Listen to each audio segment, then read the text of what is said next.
Something in you has finally grown tired of making a home inside what keeps asking you to wait. Not angry, not hardened, not closed, just clear.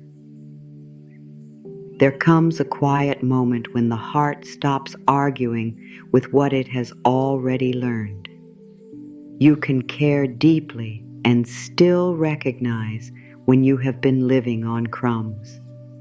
You can hope for the best in someone and still admit that hope has been carrying more weight than reality. You can understand another person's fears, wounds, confusion, timing, silence, and history without turning all of that understanding into a reason to abandon yourself. There is a difference between compassion and self-erasure. You are beginning to feel that difference now. For a long time, you may have thought that patience meant staying available no matter how uncertain things became. You may have thought that being loving meant asking for less. You may have believed that if you were calm enough, kind enough, useful enough, understanding enough, attractive enough, forgiving enough, then eventually the uncertainty would settle into something solid. You kept thinking the next conversation might change it, the next message, the next meeting, the next explanation, the next tender moment, the next promise, the next sign that perhaps this was finally becoming what you had hoped it could become. Your heart became skilled at living in the future. It learned to survive on what might happen instead of being nourished by what was actually happening. That is exhausting in ways other people cannot always see. You can look completely composed while your mind is scanning every small change. You can go through your day while part of you is wondering whether someone will reach out. You can smile with other people while another part of you is replaying a conversation, wondering what you should have said differently. You can tell yourself you are being patient while your whole inner world is leaning toward a door that never fully opens. This is where the inner alarm begins, not as panic, as recognition. Something inside you says, this cannot keep being the price of connection. This cannot keep being the way I prove that I care. This cannot keep being what I call patience. There is a kind of waiting that is peaceful because life is still unfolding. There is another kind of waiting that slowly teaches you to live without being met. You know the difference by what happens inside you. Peaceful waiting does not ask you to betray yourself. It does not make you question whether ordinary care is too much to desire. It does not make you study another person's silence as though it were a secret language you must learn in order to feel secure. It does not make you reduce yourself so the connection can survive. It does not keep you standing emotionally outside someone else's door. You may have done more reaching than you ever admitted. You reached through kindness, through explanations, through forgiveness, through checking in, through giving another chance, through making excuses for what hurt, through offering one more understanding interpretation, through telling yourself they were busy, they were scared, they were overwhelmed, they had been hurt before, they did not know how to express themselves, they needed time, they needed space, they needed reassurance, they needed you not to ask for too much. Little by little, their needs became the center of the connection, while yours became something you negotiated with yourself.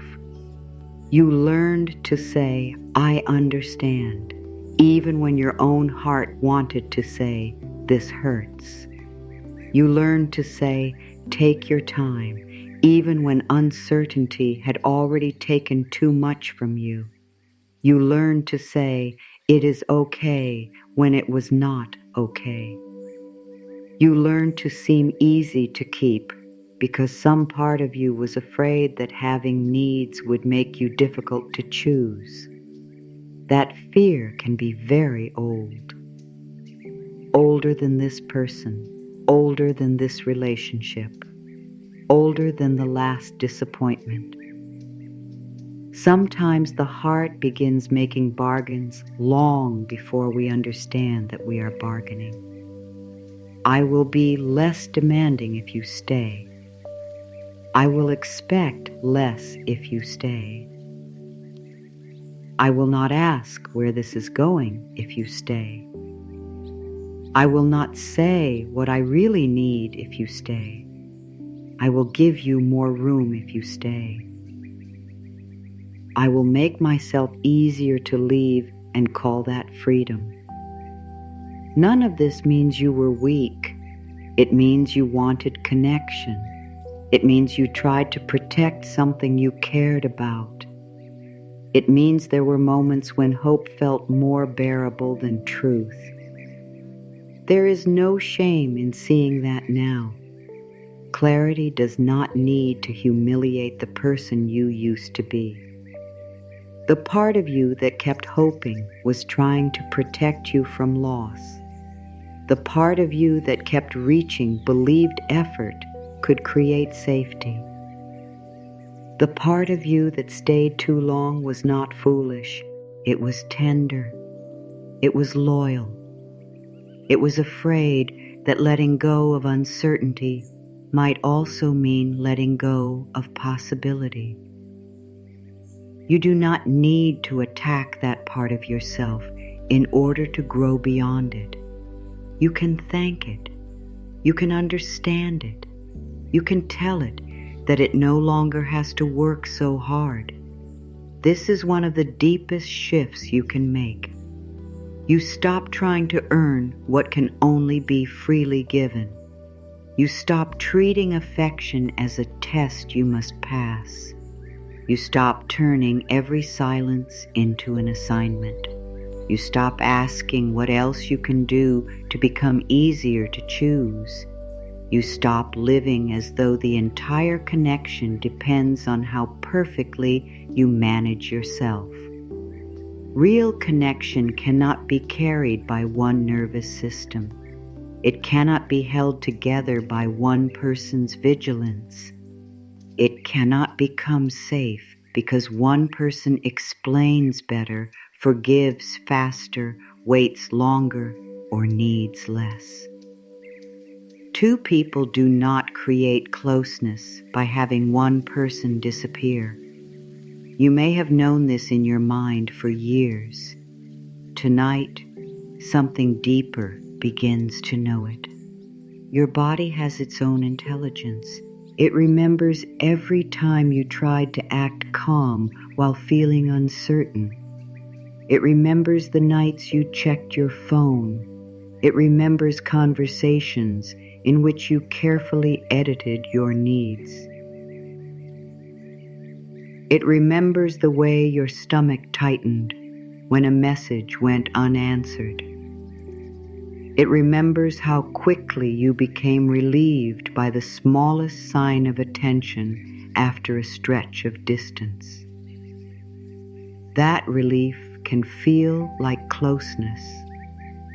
It is not always closeness. Sometimes it is merely the end of anxiety for a moment.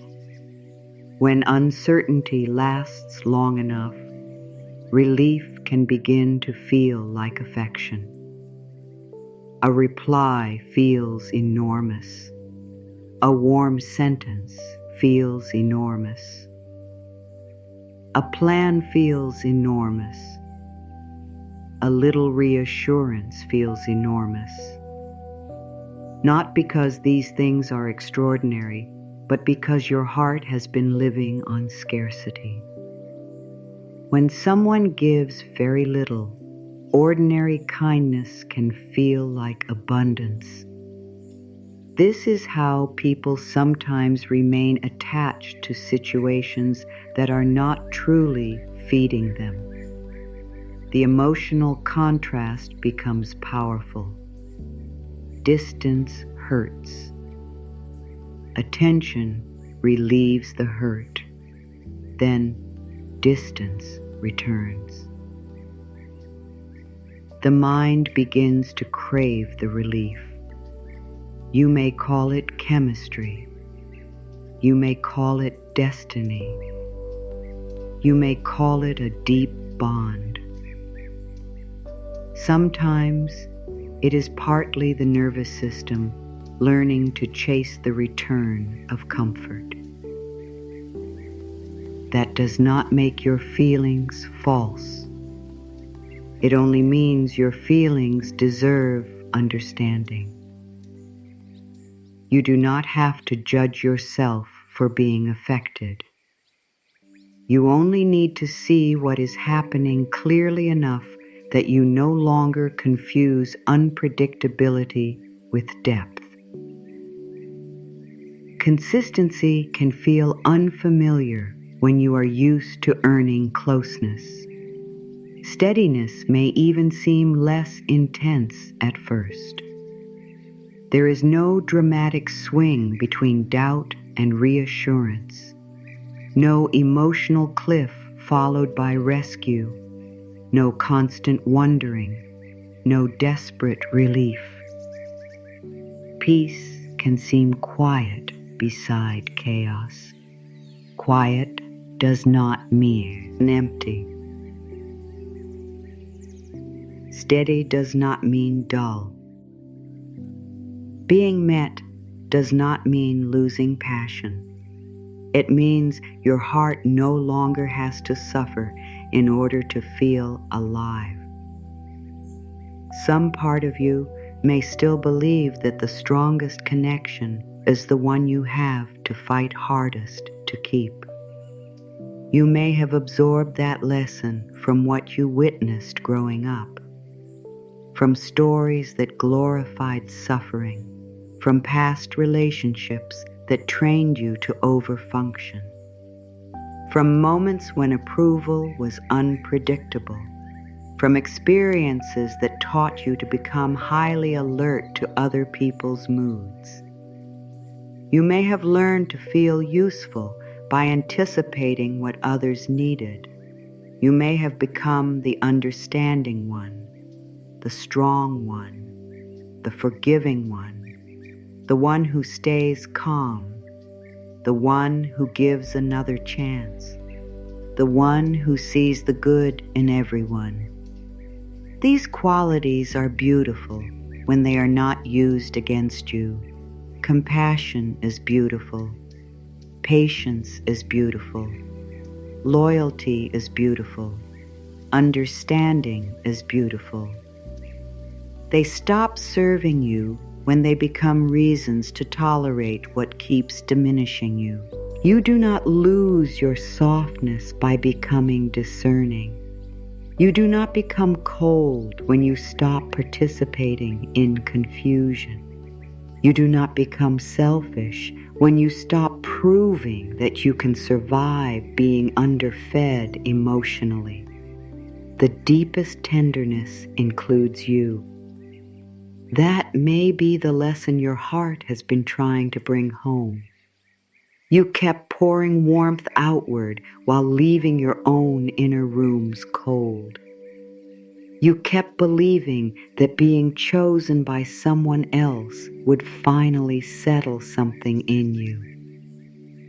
Perhaps you thought it would prove you were desirable, that you were special, that you were finally safe, that the years of waiting had meant something, that the disappointments had been leading somewhere, that all the almosts would become worthwhile if one particular connection finally became whole.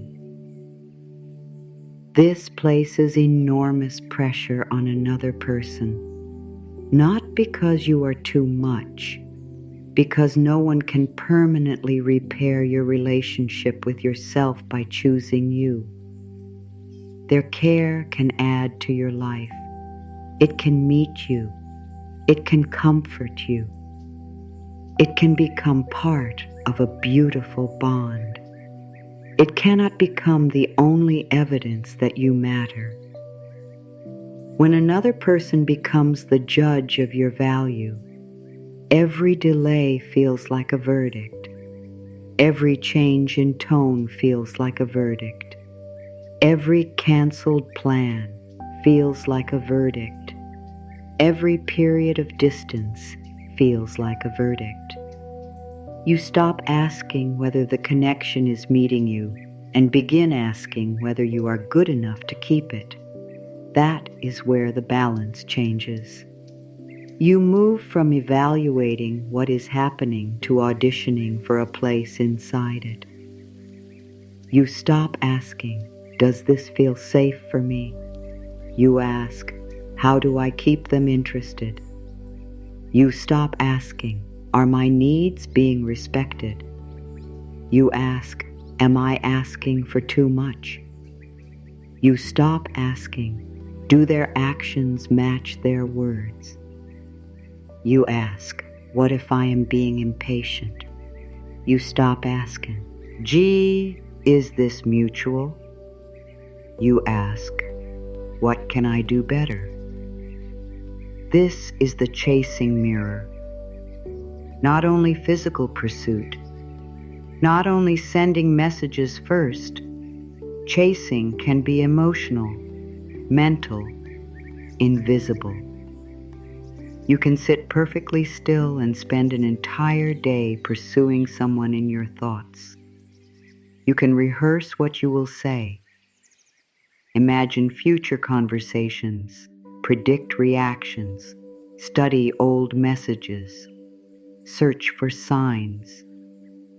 Try to understand why they changed. Construct explanations for silence. Wonder whether you should reach out. Wonder whether you should wait. Wonder whether waiting will make them miss you. Wonder whether speaking honestly will push them away. The body can be at rest while the inner world is running. This kind of pursuit drains you because it keeps your attention outside yourself. Your mind becomes a satellite orbiting someone else's behavior. Their mood determines yours. Their availability changes your sense of security. Their attention decides whether the day feels hopeful. This is too much power to place in another person's hands. Not because people are untrustworthy, because your inner ground was never meant to depend entirely on someone else's next move. You deserve to have a center, a place inside yourself that remains yours, whether someone moves closer or farther away. A center that can feel desire without becoming desperate. A center that can care without collapsing. A center that can miss someone without abandoning discernment.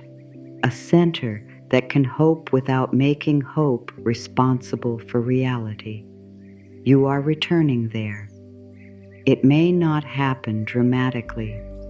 Often the deepest changes are quiet.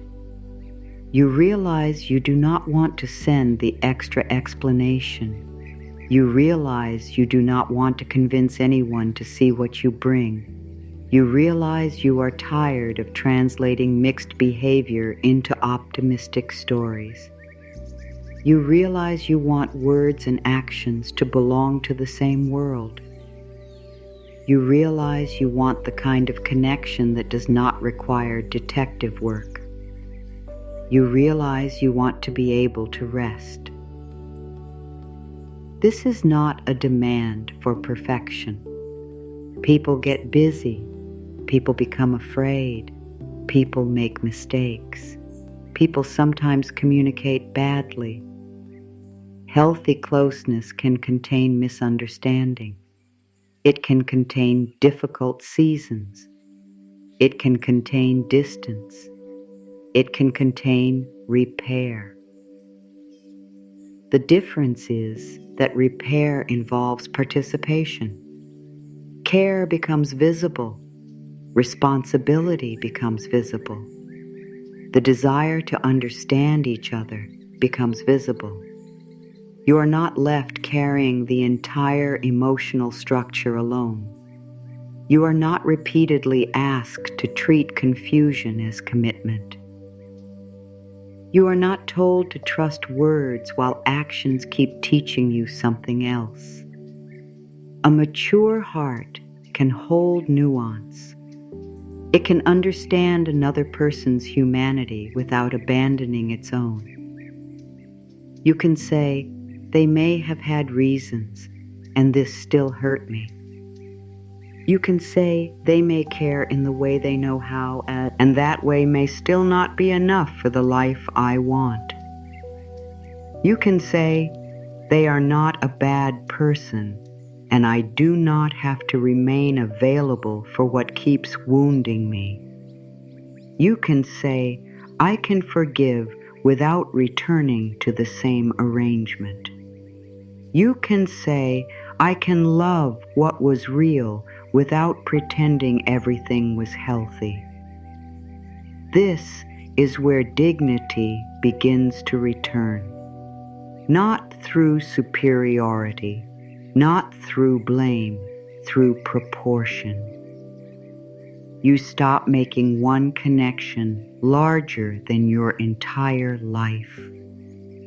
You stop making one person's uncertainty more authoritative than your own inner knowing. You stop treating the possibility of being chosen as more important than the experience of being respected. You remember that you are also choosing. This changes everything. You are not standing at the edge of someone else's life hoping to be admitted. You are a full human being deciding what kind of closeness belongs in your life. You have preferences, needs, limits, dreams, sensitivities, values, a pace that suits you, a form of communication that helps you feel connected, a way you want to build trust. These things do not make you demanding. They make you knowable. A person cannot truly meet you if you are constantly hiding the parts that might inconvenience them. When you become smaller to keep a connection, the connection is no longer meeting the whole you. It is meeting the version of you designed to avoid rejection. That version works very hard. It anticipates, edits, softens, waits, explains, forgives before the wound has even been acknowledged. It says yes quickly. It says no slowly. It tells everyone else that things are fine. It tells itself not to ruin a good thing. It ignores the ache.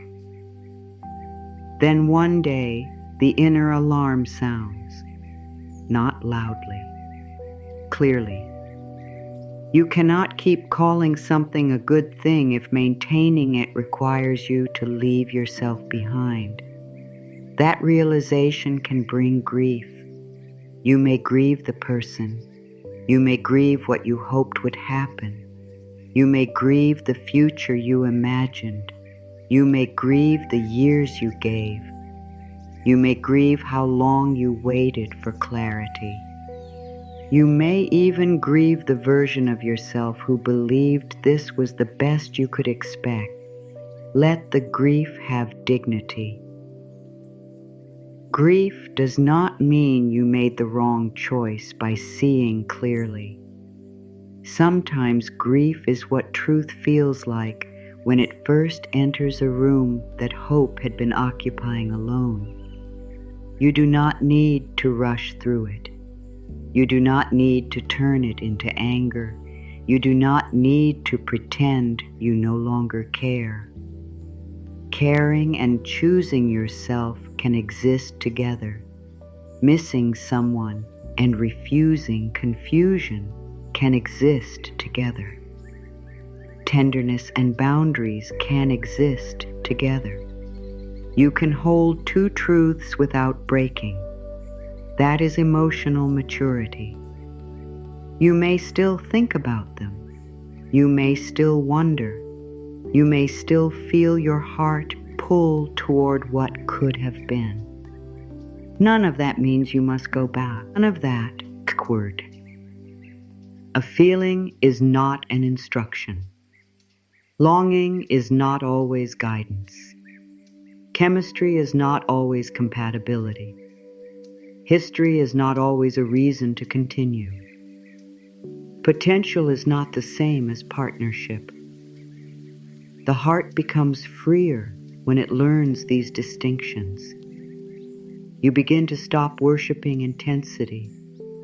You begin to respect steadiness. You begin to value the person who follows through, the person who communicates, the person who does not make care feel like a reward that can be withdrawn without explanation. You begin to value your own steadiness too. You become less impressed by what activates you and more interested in what can build with you. This may feel unfamiliar. If you have spent years proving your devotion by enduring uncertainty, calm may require practice. You may catch yourself looking for the old rush, the old worry, the old longing, the old fantasy that if you could finally win over someone difficult to reach, it would prove something extraordinary about you. There is nothing wrong with wanting to be wanted. There is nothing wrong with enjoying attention. There is nothing wrong with desiring romance, partnership, closeness, or devotion. The shift is in what you ask these experiences to prove. You do not need another person's pursuit to prove you are desirable. You do not need their commitment to prove you are valuable. You do not need their return to prove that you mattered. You do not need an apology in order to know what happened hurt. You do not need their understanding before you can understand yourself. Your life can move before every question is answered. Some questions never receive the explanation the heart wanted. Still, you can become free. Closure is sometimes a conversation. Sometimes it is a decision. Sometimes it is the moment you stop asking uncertainty to become clear enough for you to leave it. The inner alarm is not telling you to become suspicious of everyone. It is not telling you to shut the door on closeness. It is not telling you that all waiting is foolish. It is telling you to stop confusing self-abandonment with devotion. That message matters. You can remain open without remaining endlessly available. You can be kind without being persuadable. You can be patient without putting your life on hold. You can believe in possibility without making possibility your home. You can care for someone and still ask whether their presence brings steadiness, respect, reciprocity, and truth. You can listen to words and also watch patterns. Patterns are not cruel. They are information. A pattern tells you what is happening repeatedly, not what someone might become, not what they once promised, not what they are capable of on their best day, what is happening repeatedly. This is not about judging people by one mistake. It is about letting repeated experience matter. Your heart deserves evidence to, not only explanations, not only intentions, not only potential. You have spent enough time translating. You can begin listening to what your life is showing you. When connection repeatedly requires you to doubt yourself, your body pays the bill. When you repeatedly shrink your needs, resentment often grows underground. When you repeatedly stay silent to avoid conflict, closeness becomes performance. When you repeatedly accept uncertainty because you fear losing the person, you slowly lose contact with yourself. The cost becomes too high. That is why this new clarity feels different. It is not a threat. It is not a dramatic vow that you will never be hurt again. It is a quieter decision. You are no longer willing to participate in your own diminishment. You are no longer willing to call your deepest needs unreasonable just because someone else cannot meet them. You are no longer willing to explain away every absence.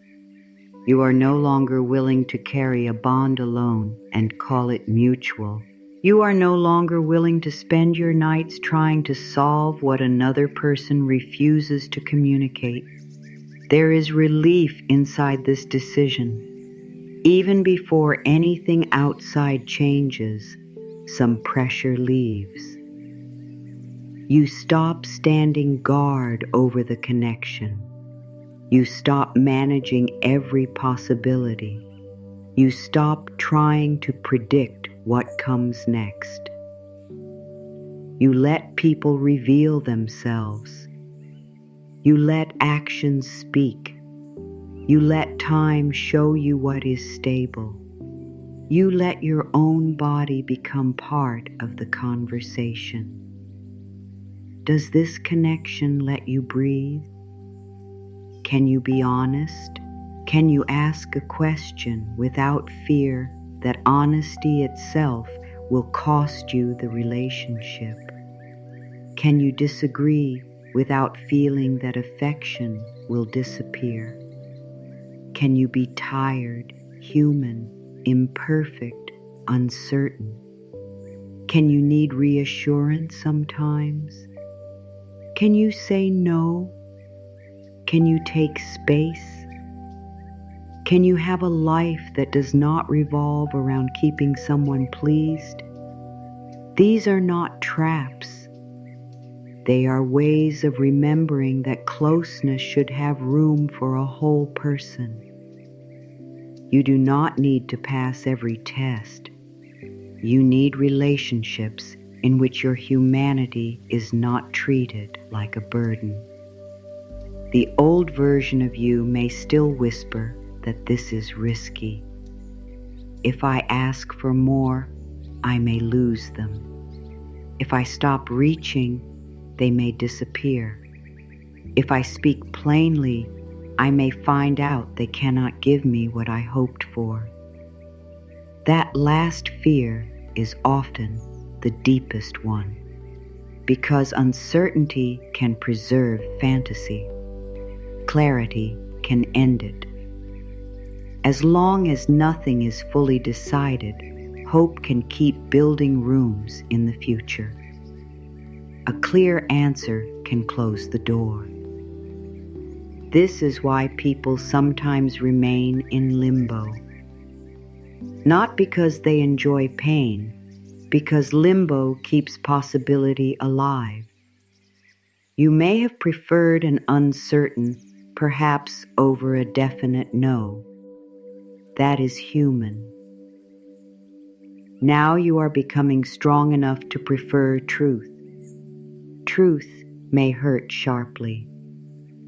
Uncertainty often hurts slowly. Truth gives you ground. Uncertainty keeps the floor moving.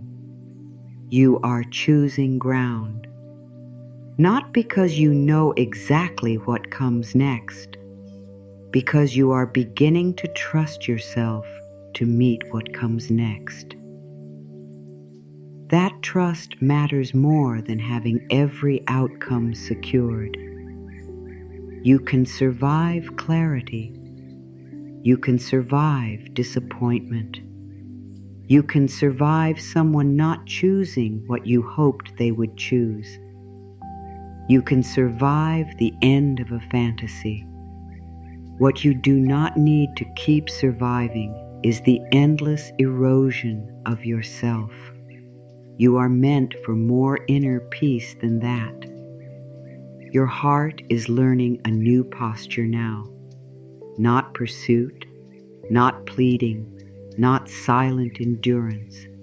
Presence, discernment, self-respect, openness without self-loss. You do not need to become unreachable. You only need to stop reaching past yourself. You do not need to stop caring. You only need to stop making care an excuse to stay where you are, repeatedly diminished. You do not need to know who will come next. You only need to know that you will no longer abandon yourself in order to keep someone near. This is the beginning, not the ending of your capacity to love. The ending of the belief that love must be earned through uncertainty. You have carried that belief long enough.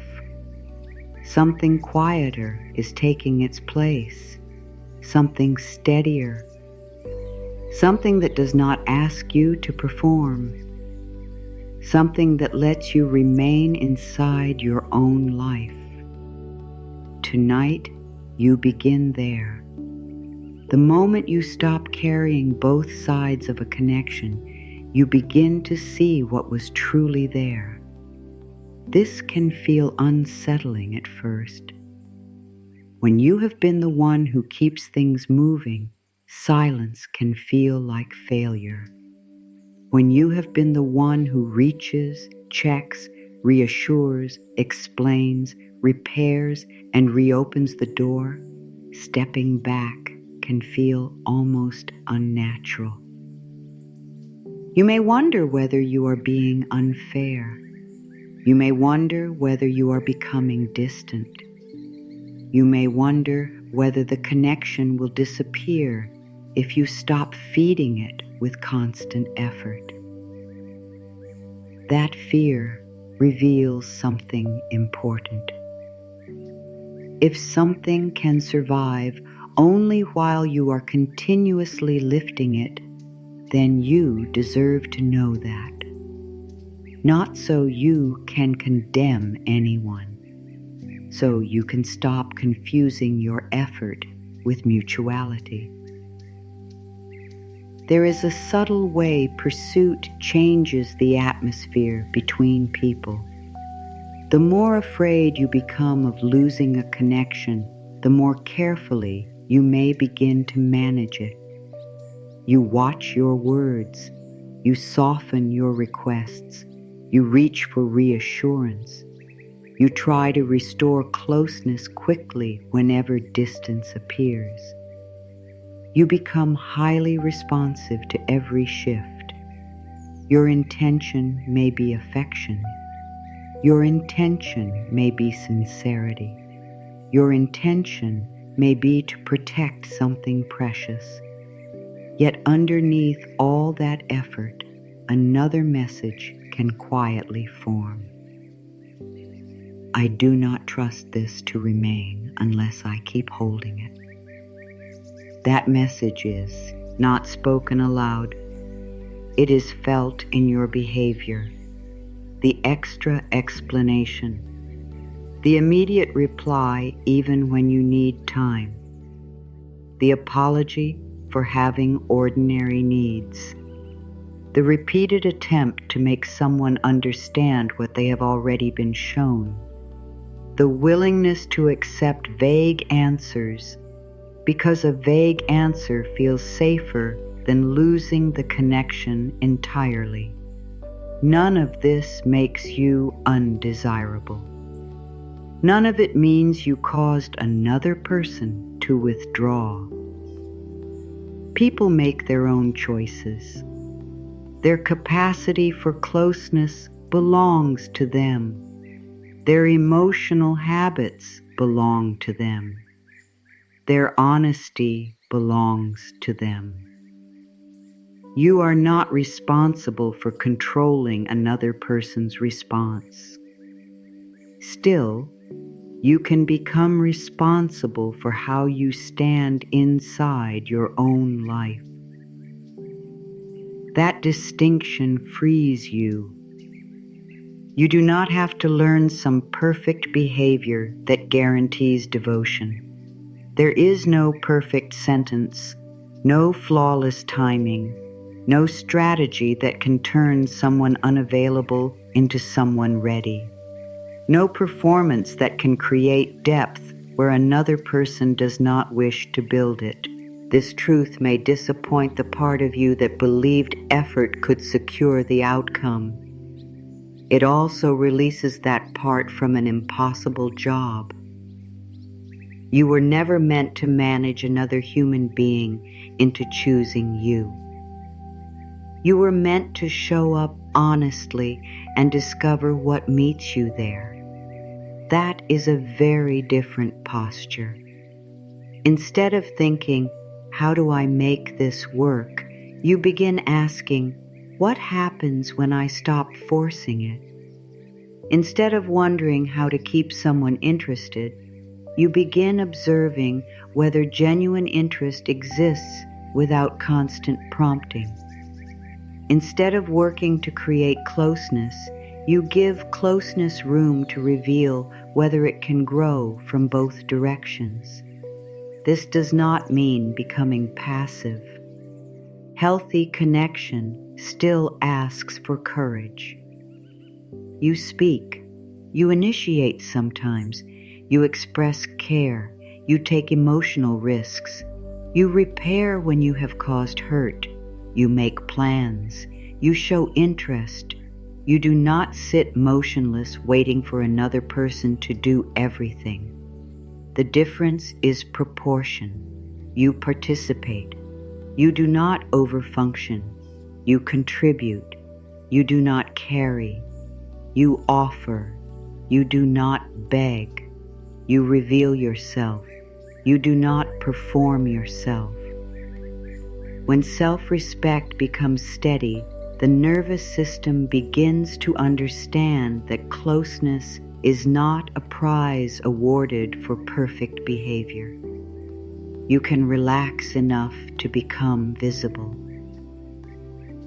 This matters because people cannot truly know you while you are constantly adapting to what you think will keep them comfortable. If you are always agreeable, they do not know your boundaries. If you are always available, they do not know your natural rhythm. If you never express disappointment, they do not know what matters to you. If you never ask for repair, they do not know whether they can meet you in difficulty. If you hide every need, they are not relating to you. They are relating to your fear of losing them. You deserve more honesty than that. The shift does not need to be dramatic. You do not have to announce that everything has changed. You do not need a speech. You do not need to prove that you have become strong. Strength can be very quiet. It can look like waiting before answering a message because you are busy with your own life. It can look like saying, "That did not feel good to me." It can look like asking a clear question instead of spending 3 days guessing. It can look like declining what does not suit you. It can look like letting someone be disappointed. It can look like hearing a vague answer and not rewriting it into a commitment. It can look like letting a pattern mean what it means. Sometimes people respond differently when you stop overextending. Sometimes they come closer. Sometimes they do not. The goal is not to create a reaction. The goal is to become honest enough that reality can finally become visible. That is one of the reasons chasing often keeps a person trapped. It interferes with information. When you keep filling every silence, you never discover whether the other person would have reached. When you keep repairing every rupture, you never discover whether they know how to repair.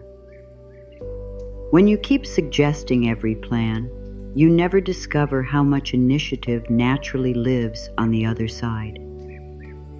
When you keep excusing every disappointment, you never discover what would happen if your disappointment were allowed to matter.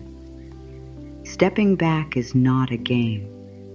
It is not a trick designed to make someone miss you.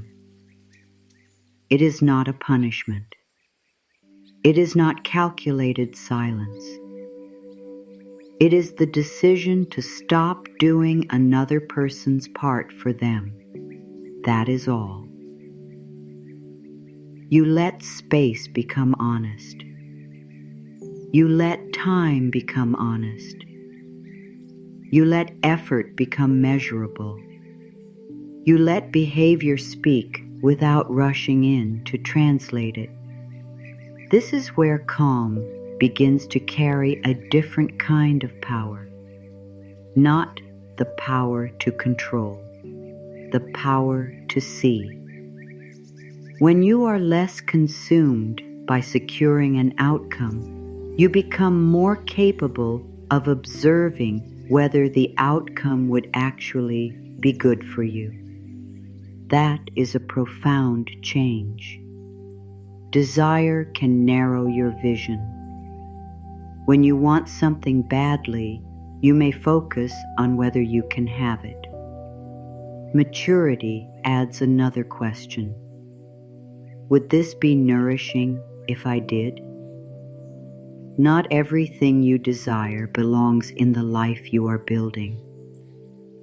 Not every person who awakens longing can sustain intimacy. Not every connection that feels significant is meant to become permanent. Not every strong feeling is an instruction to hold on. Your heart can feel deeply and still make wise choices. You are learning to let depth and discernment live together. This is especially important if you have spent years associating pursuit with devotion. You may have been praised for being the one who never gives up. You may have learned that persistence is always noble. You may have been too taught that real commitment means enduring anything. These ideas can sound beautiful until they are applied without wisdom. There are things worth working through: misunderstandings, human imperfection, stressful seasons, fear that can be named and faced together, old wounds that both people are willing to address. There are also situations where persistence becomes self-neglect, repeated dishonesty, chronic disregard, emotional unavailability that never changes despite endless conversations, promises without action, cycles that ask you to keep sacrificing while nothing becomes safer.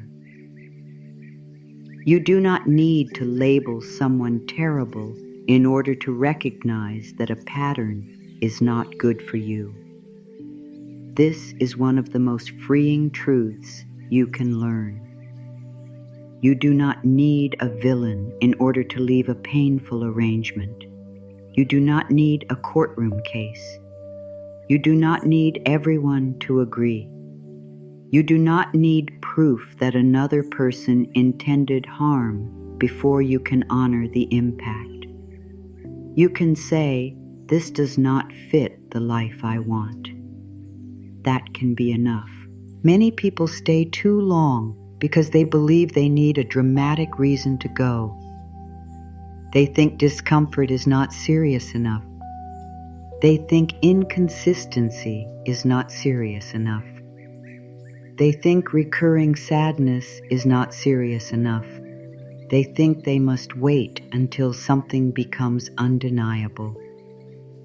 Yet the heart often whispers before life begins shouting. It says, "I do not feel considered here. I am always guessing. I keep abandoning what matters to me. I do not like who I become around this uncertainty. I spend too much time recovering from ordinary interactions. I am becoming smaller." These whispers deserve respect. You do not need to wait until your inner world is in ruins before listening. You are permitted to value peace before crisis arrives. You are permitted to prefer reciprocity before resentment becomes unbearable. You are permitted to choose what supports your life rather than merely what you can survive. The old lesson may have told you that leaving uncertainty means giving up. A wiser lesson says that sometimes you are giving yourself back. There is nothing selfish about returning to your own center.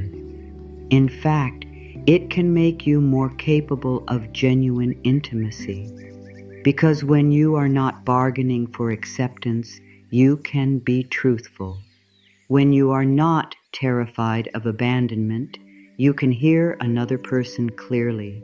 When you are not trying to force permanence, you can let a relationship develop at its actual pace. When you do not need every encounter to confirm your value, you can enjoy connection without squeezing it for proof. This creates room for honesty, room for difference, room for surprise, room for two adults to discover whether they truly fit. There is less pressure when neither person is being asked to rescue the other from an old wound. That does not mean you arrive without history. Everyone carries history. You may still become afraid. You may still have moments when old anxiety rises. You may still want reassurance. The goal is not perfect independence. Human beings need each other. It is healthy to seek comfort, healthy to care whether someone stays, healthy to desire closeness. The change is that your fear no longer becomes the ruler of your behavior. You can feel the urge to overreach and choose not to obey it. You can feel uncertainty and decide to ask rather than assume. You can feel disappointed and remain loyal to your own experience. You can want someone and still see them clearly. That is freedom. The old way may have asked, how can I become impossible to leave? The new way asks, how can I become unwilling to leave myself? That question returns power to the place where it belongs. Not power over another person, power over your participation. You cannot command someone's heart. You can decide what you agree to. You cannot control whether someone communicates. You can decide how long you remain inside chronic ambiguity. You cannot guarantee reciprocity. You can stop offering endless investment where reciprocity never appears. You cannot make anyone become ready. You can become more honest about what readiness looks like to you. These are not small changes. They reshape the way you relate to time. When you believe your future depends on one particular person or outcome, waiting becomes charged. Every day feels like evidence. Every week becomes a measurement. You begin watching the calendar. You may think, by now they should know. By now something should have changed.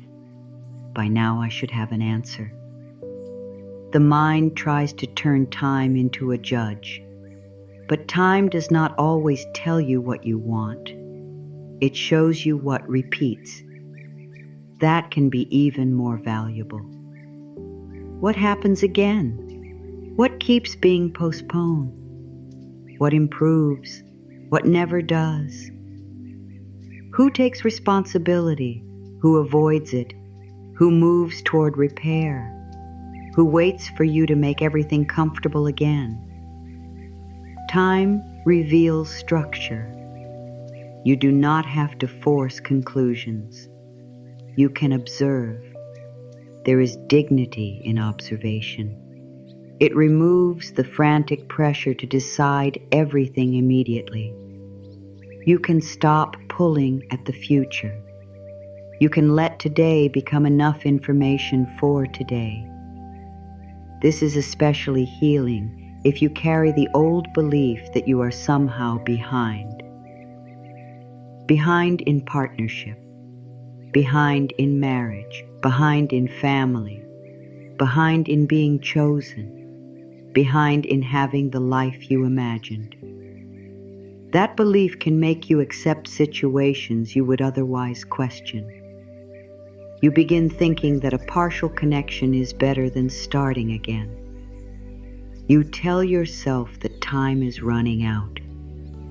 You worry that asking for more will leave you alone.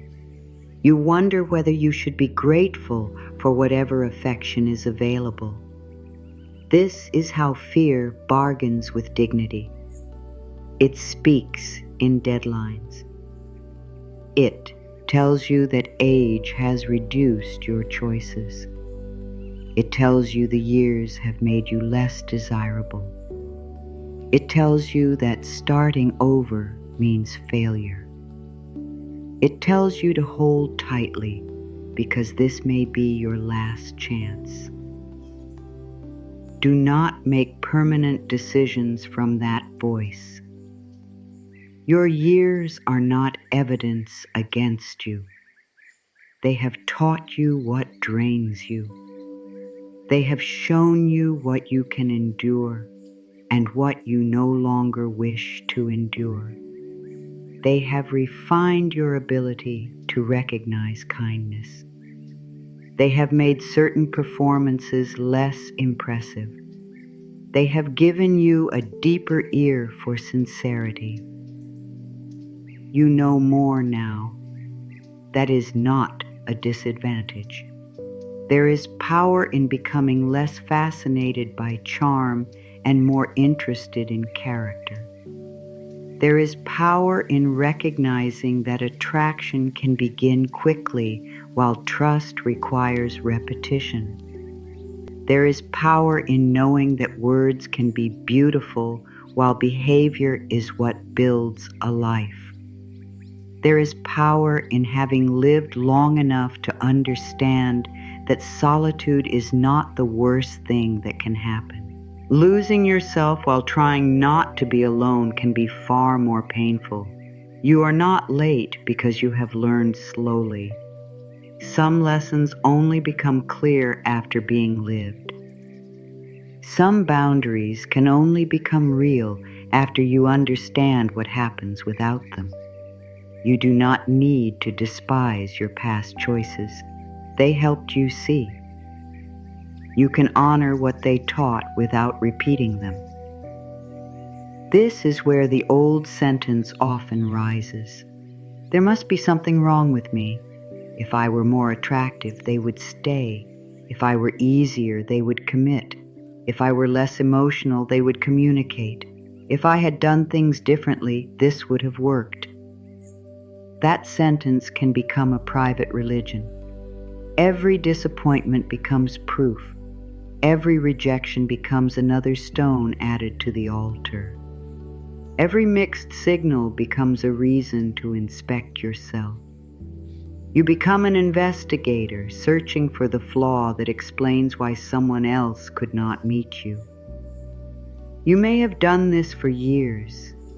You may have changed your body, your style, your communication, your expectations, your needs, your boundaries. You may have become endlessly self-improving, not because growth delighted you, but because you secretly hoped perfection would make abandonment impossible. That is such a heavy way to live. Growth is beautiful when it comes from devotion to your own life. It becomes exhausting when it is used as a bargaining chip for acceptance. You do not need to become flawless to be met well. You do not need to remove every insecurity before entering healthy closeness. You do not need to heal every old wound before someone can care for you with steadiness. You are a human being, not a finished project. People who build good relationships are not people without fear. They are people who can name fear without turning it into a weapon. People wise. Without needs do not create healthy relationships. People who can express needs without demanding control do. You are not disqualified because you have history. You are not disqualified because you have made mistakes. You are not disqualified because you stayed somewhere longer than you now wish you had. The shame can end here. You were working with the beliefs you had. You were using the emotional tools available to you. You were trying to keep connection in the ways you had learned.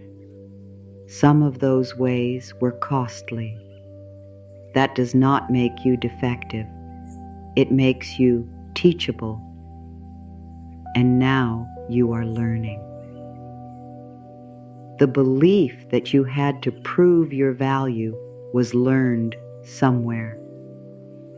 Perhaps through inconsistency, perhaps through criticism, perhaps through being compared, perhaps through having to perform for approval, perhaps through a home where emotional safety depended on reading the room, perhaps through a past relationship that rewarded you only when you became smaller.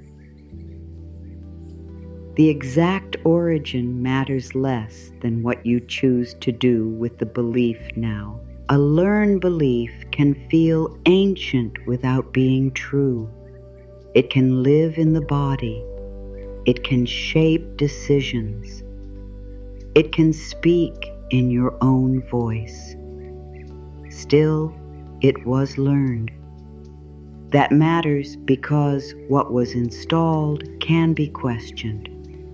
You can begin separating fact from repetition. The fact is not that you are difficult to care for. The fact may be that you have repeatedly entered situations where you did too much of the emotional work. The fact is not that you are destined to be overlooked. The fact may be that you learned to stay near people whose limits confirmed an old fear. The fact is not that you must become less needy. The fact may be that some of your needs have been brought to people unable or unwilling to meet them. These distinctions restore perspective. You stop turning every painful experience into a judgment of your identity. You begin asking better questions. What did this teach me? What pattern did I participate in? What did I ignore because I was afraid? What felt familiar even though it did not feel peaceful? What would I choose differently now? These questions do not blame you. They return you to agency. Blame says, this happened because you failed. Agency says, there are choices available now that you could not see before. That is where change becomes possible. You do not need to rewrite the past. You only need to stop using it as a prophecy. A previous ending does not decide the next beginning. A person who could not meet you does not become the measure of everyone who ever will. A season of loneliness does not mean your life has rejected you. A period of waiting does not mean you have been forgotten. You are not standing still just because a desired outcome has not arrived. Internal movement counts. Discernment counts. Learning counts. Reclaiming your time counts. Becoming less willing to betray yourself counts. Some of the most important preparation in a human life cannot be seen from the outside. There may be no announcement, no dramatic event, no visible reward. You are changing what you agree to. You are changing what you call connection. You are changing what you interpret as chemistry. You are changing how long you remain where care must be extracted. You are changing the role fear plays in your choices. Those changes alter the future even before the future reveals itself. This is why calm self-respect often feels different to other people. It does not plead for a response. It does not demand constant proof. It does not pretend not to care. It simply stops bargaining. There is a quiet clarity in someone who can say, I would like this, but I will not disappear to have it. That clarity creates cleaner relationships. Someone can come closer because they want to. Someone can step away because they choose to. You do not have to manipulate either direction. You can survive the truth. That changes the entire field of connection. You become less attached to controlling the answer and more devoted to hearing it. You become less interested in winning someone and more interested in knowing them. You become less afraid of what honesty might reveal. That is when your own voice becomes easier to hear. Under all the reaching, it has been there. Under all the explaining, under all the waiting, under all the old fears about timing, it has been saying something simple. I want to be met. I want care that does not require constant interpretation. I want to feel calm more often than confused. I want honesty. I want mutual effort. I want to remain myself. There is nothing extravagant about these desires. You do not have to apologize for them. You also do not have to force them from someone who cannot offer them. Both truths can stand together. Your desires are valid. Another person has freedom. Your task is not to remove their freedom. Your task is to stop sacrificing yours. This is where the long period of inner waiting begins to change character. You are no longer waiting for someone else to tell you that you matter. You are no longer waiting for perfect reassurance before trusting what you have already observed. You are no longer waiting for another person's certainty before becoming clear about your own boundaries. You are no longer waiting for the past to apologize before you begin again. You are moving inward, toward steadier ground, toward the part of you that does not need to compete for a place, toward a quieter knowledge that what is right for your life will not require you to betray your deepest sense of self in order to remain near it. There is more ahead. For now, it is enough to understand this. You were never failing because you could not make uncertainty become devotion. You were trying to perform a task no human being can perform. Another heart was never yours to command. Your own heart, however, has been waiting for your return. And tonight, you are returning. You do not have to punish the person you became while trying to be chosen. That part of you deserves tenderness now. It deserves understanding. It deserves to be seen without embarrassment. You may look back and wonder why you tolerated certain things, why you waited, why you kept believing, why you gave another chance after something inside you already felt tired, why you explained yourself again when you had already been clear, why you accepted attention that came in fragments, why you stayed emotionally available for someone who could not offer the same steadiness.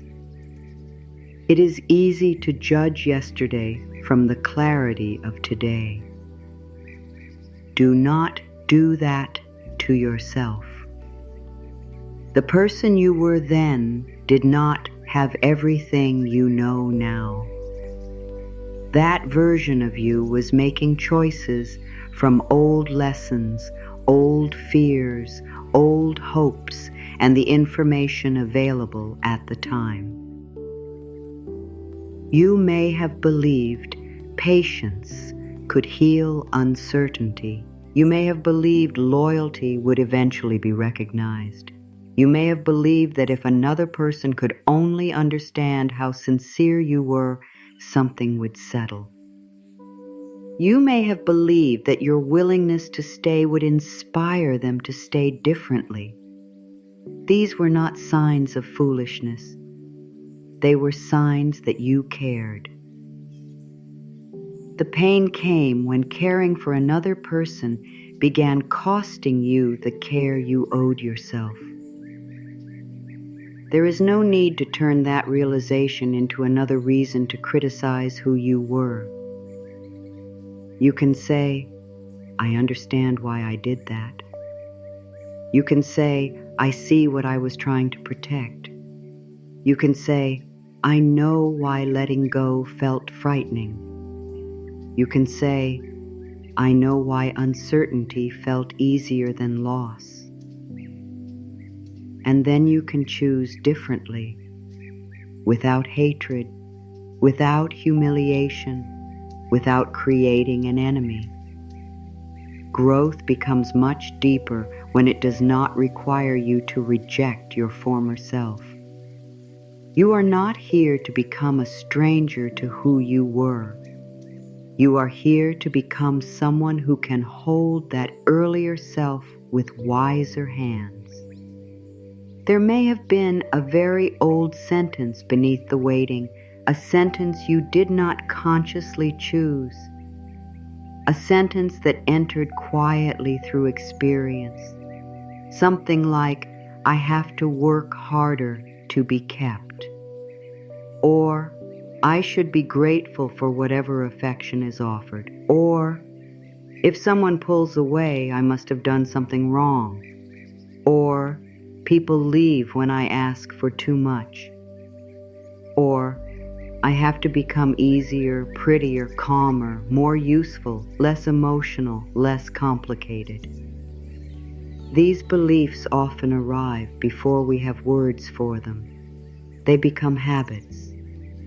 You adapt. You become observant. You become skilled at sensing changes in tone. You learn to make yourself useful. You learn when to speak and when to hold back. You learn how to keep the peace. You learn to anticipate disappointment before it arrives. Later, these skills may follow you into adult connection. What once helped you feel safer begins shaping what you tolerate. You may call it intuition when sometimes it is vigilance. You may call it loyalty when sometimes it is fear of separation. You may call it patience when sometimes it is difficulty admitting that your needs are not being met. None of this requires shame. A pattern can begin as protection and become costly later. Recognizing that does not make your past self wrong. It means the season has changed. The belief that you must work for basic care can be retired. You are not required to earn ordinary respect. You do not need to prove that your feelings deserve consideration. You do not need to be exceptionally patient before your needs become valid. You do not need to become emotionally effortless before someone treats you with consistency. There is no final version of you that becomes perfectly convenient to everyone. That person does not exist. And even if you could become completely easy for someone else, what would happen to the parts of you that have something true to say? What happens to your preferences, your pace, your questions, your disappointment, your desire for closeness, your need for honesty, your quiet days, your complicated days? A healthy bond is not built by removing everything human from one person. It is built by two human beings learning whether they can meet one another with care. That means you are permitted to be real. You are permitted to have limits. You are permitted to reconsider. You are permitted to say that something no longer works for you. You are permitted to recognize that what you once accepted is not what you choose now. You are permitted to outgrow an arrangement without calling your former self weak. There is great dignity in saying, I know more now. That sentence contains no accusation. It contains maturity. You know more about how uncertainty affects you. You know more about the cost of trying to earn reassurance. You know more about the difference between attention and dependability. You know more about how your body feels when you are respected. You know more about what happens when your needs are repeatedly minimized. You know more about the stories fear tells when it thinks time is running out. You know more about yourself. That knowledge has value. Your past did not merely take from you, it taught you. Not every lesson had to be painful, and you do not need to romanticize what hurt. Still, you can take the learning with you. You can leave the suffering behind without leaving the wisdom behind. You can say, I do not need that experience again to remember what it taught me. This is how a pattern truly ends. Not when you become afraid of ever repeating it. When you no longer need to repeat it in order to believe yourself. You begin trusting your own perception earlier. You hear the discomfort before it becomes despair. You recognize inconsistency before you have spent months explaining it away. You notice when you are doing all the emotional lifting. You notice when your mind is becoming occupied with someone who is offering very little in return. You notice when your standards begin bending because loneliness is speaking, and you do not attack yourself. You become curious. You ask what fear is trying to protect.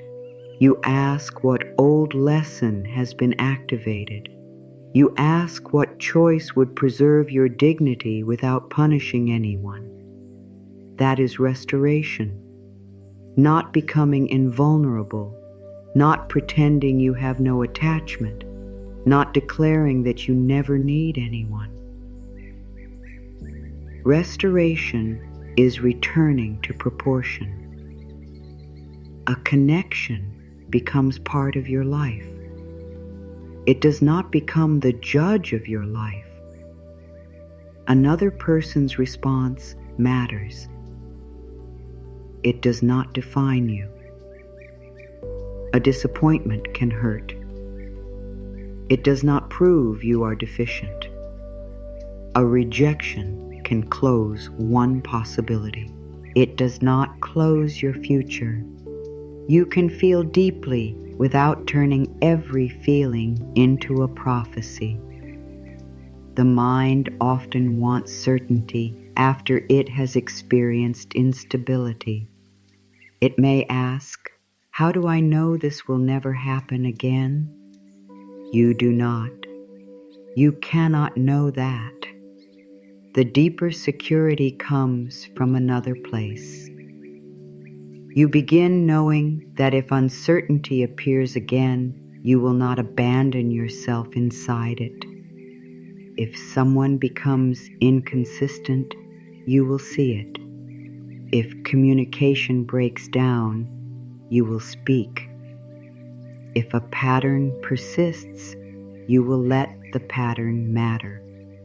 If something harms your peace repeatedly, you will not keep translating it into hope. That is a kind of trust no outside person can give you. Trust in your own participation. Trust in your own discernment. Trust that you can remain open without becoming unavailable to yourself. The need to predict the future starts to loosen when you know you will meet yourself there. You do not have to secure every outcome tonight. You only need to become more faithful to what you already know. There is a natural timing to some inner changes. They do not respond well to force. You can understand a lesson intellectually and still need time before your behavior catches up.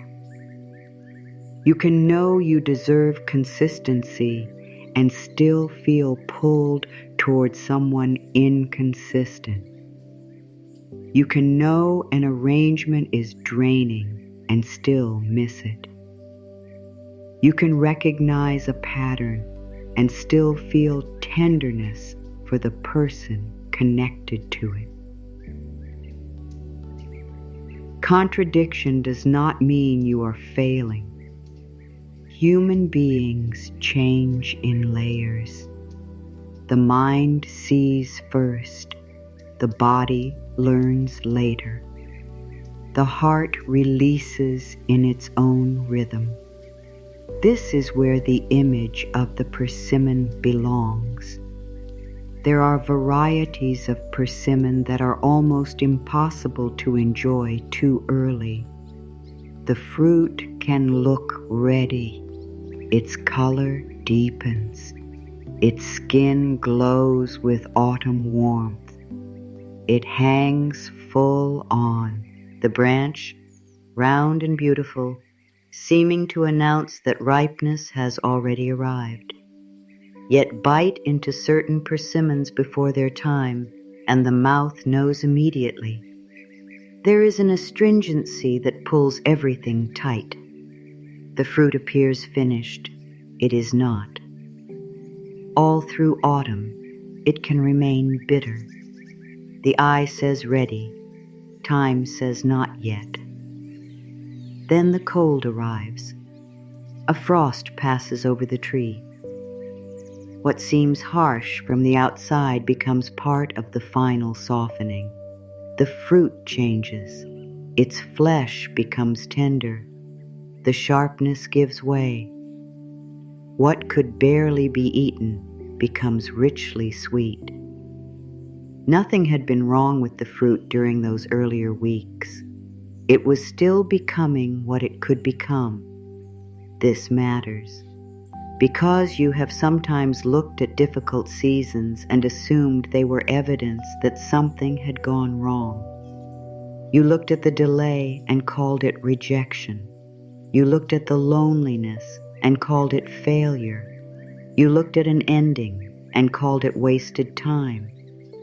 You looked at another birthday and wondered whether life had passed you by.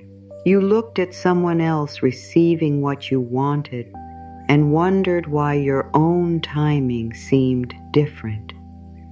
You may have judged yourself while you were still ripening. The persimmon does not become sweeter by hating autumn. It does not look at the cold and conclude that it has been singled out for punishment.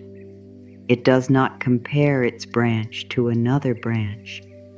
It does not rush its flesh because someone standing nearby has become impatient. Its transformation happens according to what it is. There is something deeply calming in that. You have spent so much time measuring yourself by external clocks. How old should I be when this happens? How long should it take someone to know? How many months should I wait before deciding? How quickly should I heal?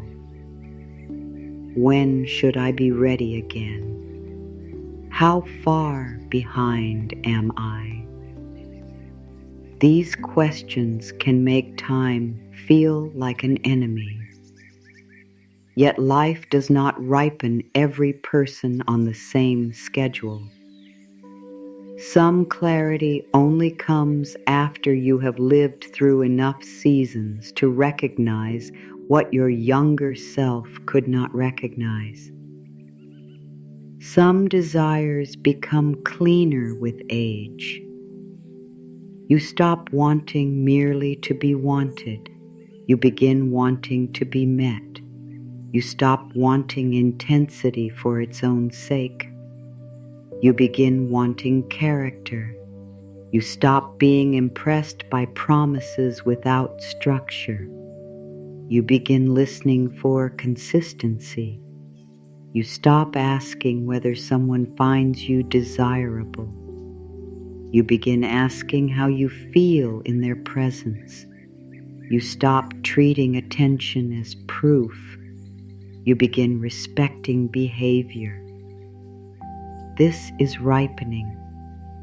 It may not look dramatic from the outside. No one may applaud it. There may be no visible milestone.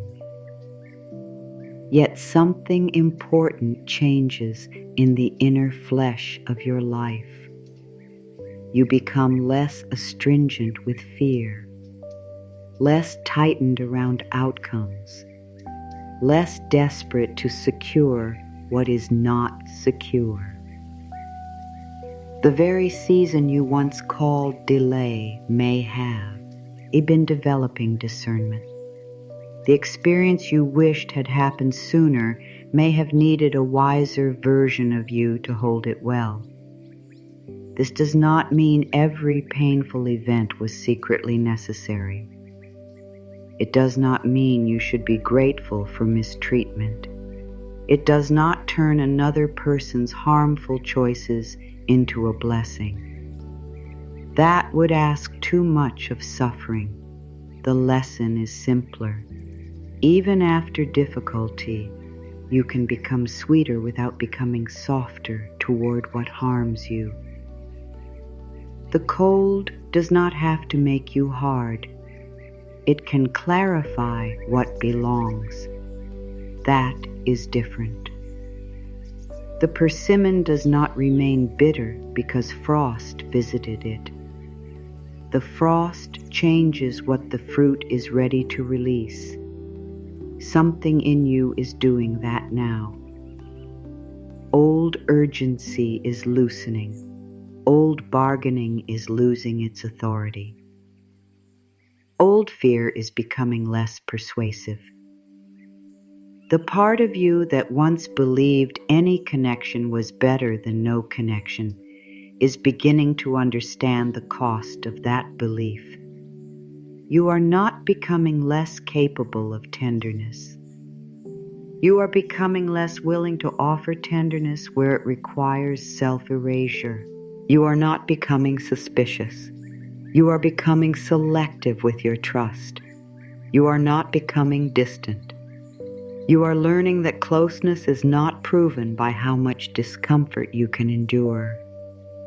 There is a season when the persimmon still looks beautiful, but cannot yet offer its full sweetness. That image may help you forgive the years when you looked ready from the outside while something inside was still learning. You may have had a career, responsibilities, wisdom in many areas, a composed face. People may have come to you for advice. You may have known exactly what to say to a friend, and still, in your own intimate life, you could become uncertain. You could become afraid. You could lose your grounding.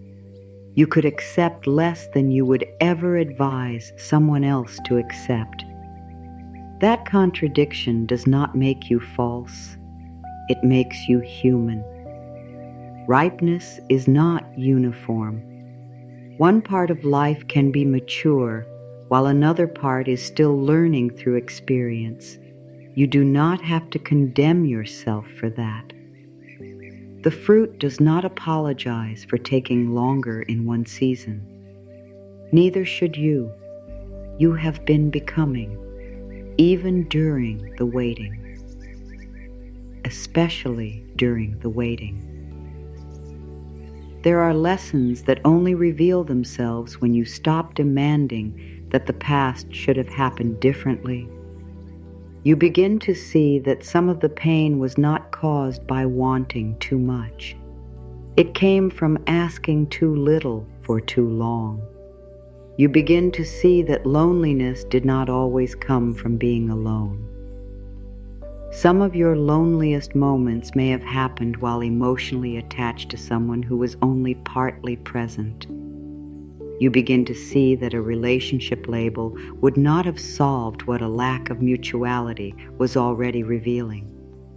You begin to see that being chosen by the wrong person would not have ended your waiting. It might only have changed its for, and you could have spent years waiting to be heard, waiting for reliability, waiting for affection, waiting for accountability, waiting for the relationship to become what it repeatedly showed you it was not. This insight can be sobering. It can also be freeing. The true end of waiting is not always the arrival of another person.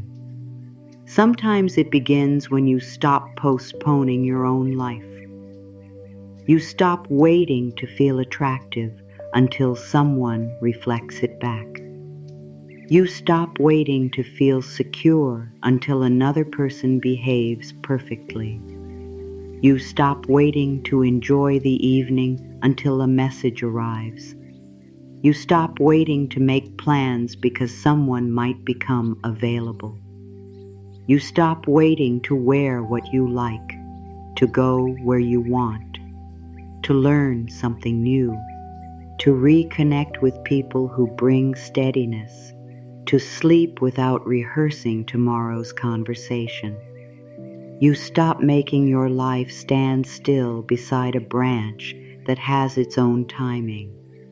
The persimmon does not demand that autumn become spring. It stays with the season it is in. That may be what your heart is learning, to live where your life actually is, not in the imagined future, not in the rewritten past. Here, you are here. Your body is here. Your needs are here. Your days are here. Your life is happening now, even while some desires remain unanswered. There is dignity in that realization.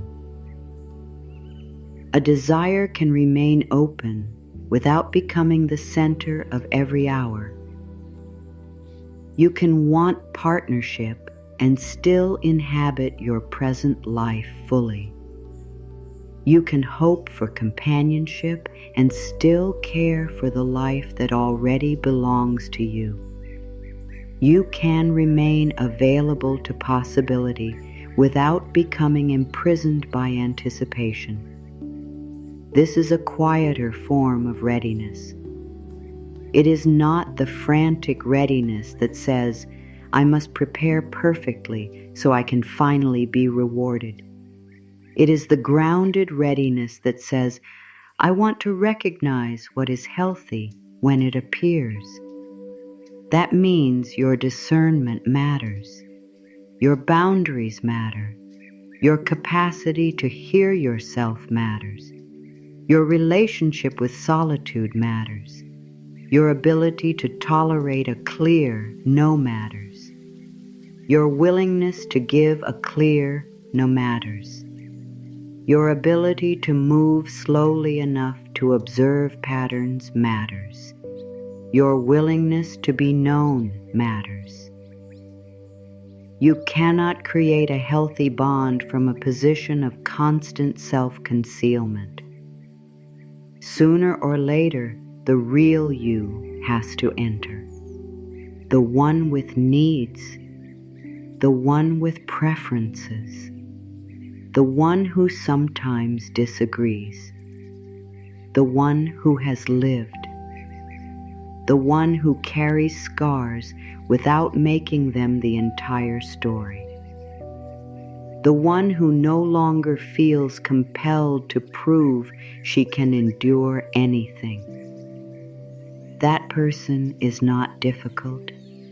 That person is ripening into honesty, and honesty has its own sweetness. It is not sweet because everyone approves. It is sweet because your outer choices begin matching your inner truth. There is less conflict inside. You say no when you mean no. You say yes when your whole self can stand behind it. You ask what you need to ask.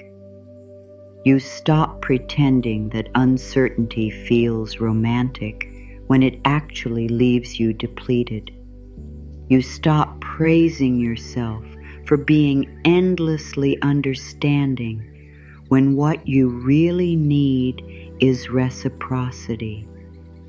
You stop confusing emotional endurance with depth. These are quiet corrections. They may never look dramatic, yet they change the taste of your life. You become easier to live with from the inside. That may be one of the deepest gifts of this season. You begin to enjoy your own company without using solitude as evidence that something is missing. You begin to trust that a quiet evening is not a verdict. You begin to understand that the absence of one desired outcome does not mean the absence of meaning. Your life contains more than the person who has not arrived, more than the person who left, more than the connection that stayed uncertain. You are still here. You are still becoming. You are still capable of surprise. You are still capable of choosing differently. You are still capable of being moved by someone's kindness without handing them authority over your identity. The fruit becomes sweet without becoming desperate for the person who will eventually taste it. It ripens because ripening is its nature. This is the part of the image I want you to carry inward. Your growth does not need an audience to be real. Your healing does not require someone from your past to witness it. Your clearer boundaries do not need to make anyone regret losing access to you. Your calm does not need to be performed. Your maturity does not need applause. The fruit does not become sweet in order to prove something to the frost. It does not spend its final autumn days seeking revenge on the cold. It changes, quietly, completely. And then it is what it is. There is immense dignity in becoming without performing the becoming. You do not need to announce that your expectations have changed. Live them. You do not need to tell everyone that you will never accept mixed effort again. Let your choices show it. You do not need to explain your self-respect to someone determined not to understand it. Keep it. You do not need to convince a person that you deserve care. Observe whether care is present. Your life becomes cleaner when you stop arguing for what should be freely recognized. This does not mean everyone will see you correctly. They will not. Some people will misunderstand your boundaries. Some will call your clarity distance. Some may prefer the version of you who asked for less. Some may be confused when old access is no longer automatic. Their reaction is information. It is not a command. The persimmon does not become bitter again because someone preferred it before it ripened. You do not have to return to an earlier version of yourself because that version was easier for someone else to manage. The season has changed. What you once accepted does not have to remain acceptable. What you once feared losing does not have to remain precious at any cost. What you once called chemistry can be re-evaluated. What you once called patience can become discernment. What you once called waiting can become living. This is where your relationship with time begins to soften. You may still have desires that have not arrived. You may still wonder when. You may still feel lonely on certain nights. You may still wish someone were beside you. There is no need to deny those feelings. They can be present without running your life. A persimmon does not become ripe by pretending autumn is easy. Its sweetness develops through the actual conditions of the season. Your depth has also been shaped by what you have lived.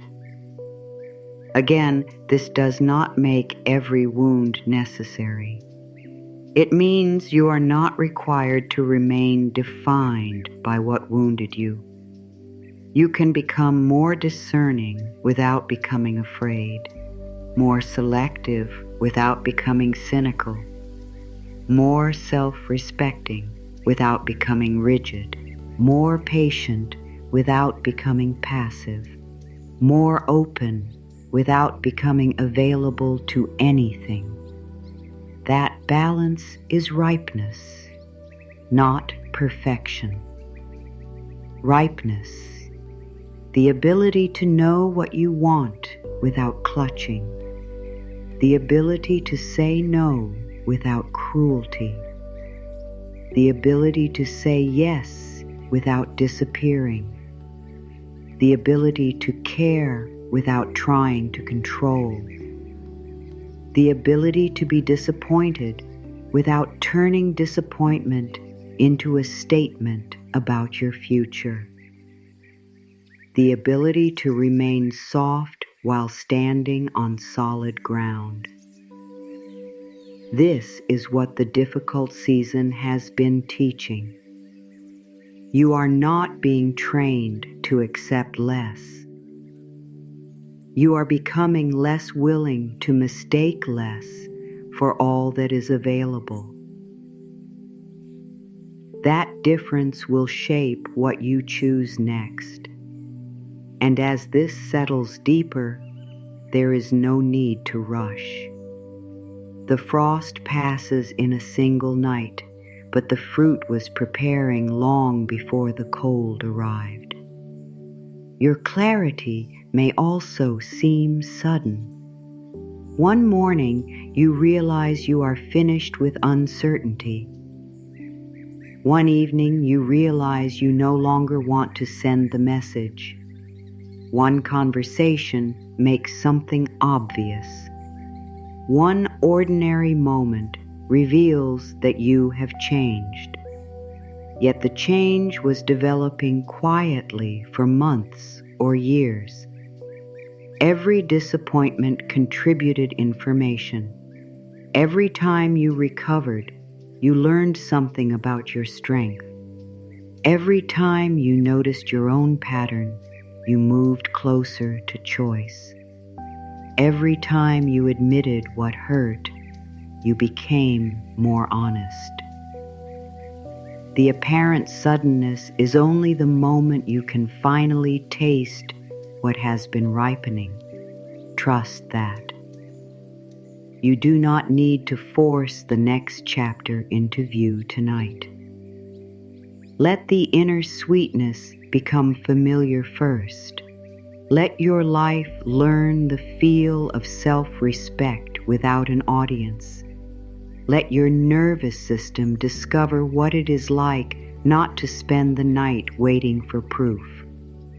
Let your standards become ordinary rather than dramatic. Let constancy become more attractive than intensity. Let your own company stop feeling like a temporary condition you must escape.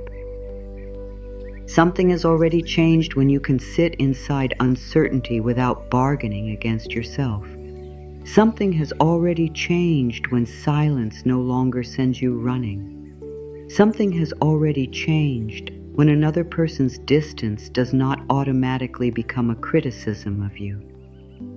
Something has already changed when you begin asking whether a connection fits instead of whether you can make it stay. This is the sweetness arriving, not as a reward, as maturity. You are becoming someone who can recognize what is nourishing because you have finally stopped calling bitterness normal. And tonight, you do not need to hurry what has already begun. You do not have to force yourself to believe everything at once. Some truths need to be approached the way the fruit approached the frost, quietly, without strain, without being pulled open before the time is right. There may still be a part of you that says, I understand all of this and I am still afraid. Let that part speak. Fear does not cancel growth. Fear can sit beside new understanding while your deeper life continues changing. You are not required to feel fearless before you choose differently.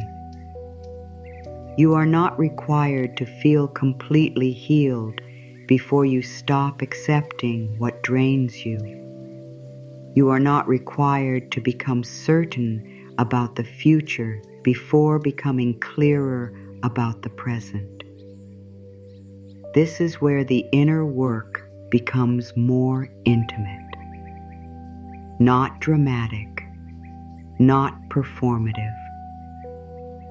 A small shift in language can begin to change how you meet your own life. Instead of asking, when will someone finally choose me? You begin asking, what am I choosing now? Instead of asking, how much longer must I wait?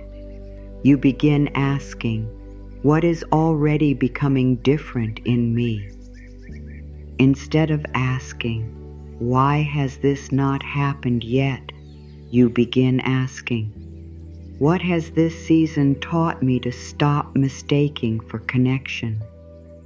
That question opens a door, because what once looked like delay may also contain refinement. What once looked like emptiness may have been making room for clearer discernment. What once felt like a cold season may have been teaching you not to call bitterness sweet just because you were hungry. This is not about pretending disappointment was pleasant. It was not. It is not about turning every loss into destiny. It is not about telling yourself that everything had to happen exactly as it did. You are allowed to wish some things had been kinder. You are allowed to wish some people had been more honest. You are allowed to wish certain endings had happened sooner. And still, you can ask what became possible because you finally saw what you could no longer ignore. The persimmon does not become honey because autumn apologizes. It becomes honey because something inside it is ready to change. That is where you are now. The outside world may look almost the same tonight. The same room, the same phone, the same unanswered questions, the same life in many visible ways. Yet inwardly, a threshold is being crossed. You are becoming less available for the arrangement that requires you to abandon yourself. This is not a mood. It is not a burst of confidence that needs to last forever. It is a deeper recognition. You can miss someone and still know better. You can care and still know better. You can hope and still know better. You can feel lonely and still know better. Knowing better does not make the heart stop feeling. It gives feeling a wiser place to live. You may want a sentence to carry into the quieter hours, not a promise about who is coming, not a prediction about when anything will happen. A sentence that belongs to you. A sentence that does not depend on another person's decision. A sentence that holds the lesson of the cold season without making you worship the cold. Let this one meet you where you are. After my frost, I ripen beyond waiting. You do not have to say it with force. Let it rest near you. After my frost, I ripen beyond waiting. If part of you resists, that is all right. You may think I do not feel ripe. You may think I am still hurt. You may think I still want an answer. You may think I still wish things had turned out differently. None of those feelings disqualify the sentence. Ripening does not mean never aching. It means the ache is no longer making every choice for you. It means your tenderness is learning discernment. It means your longing is no longer allowed to silence your perception. It means your hope is becoming cleaner. You can hope without negotiating against yourself. You can desire without collapsing your boundaries. You can remain open without handing the future to one specific person.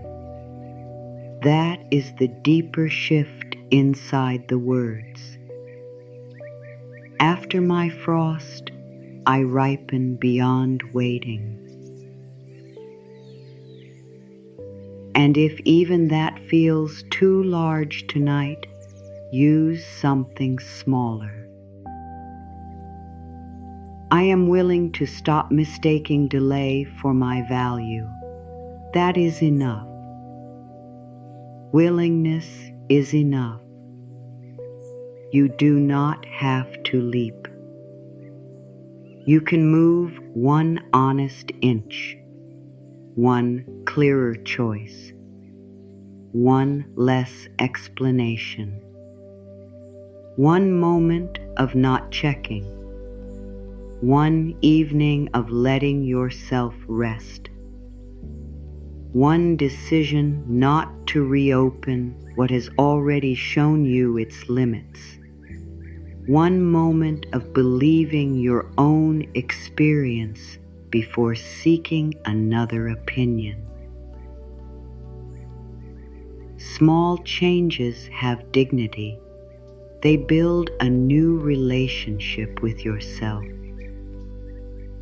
The goal is not to become so independent that no one can touch you. The goal is to become rooted enough that another person's presence adds to you rather than deciding whether you exist. You can be deeply relational and still belong to yourself. You can crave closeness and still protect your peace.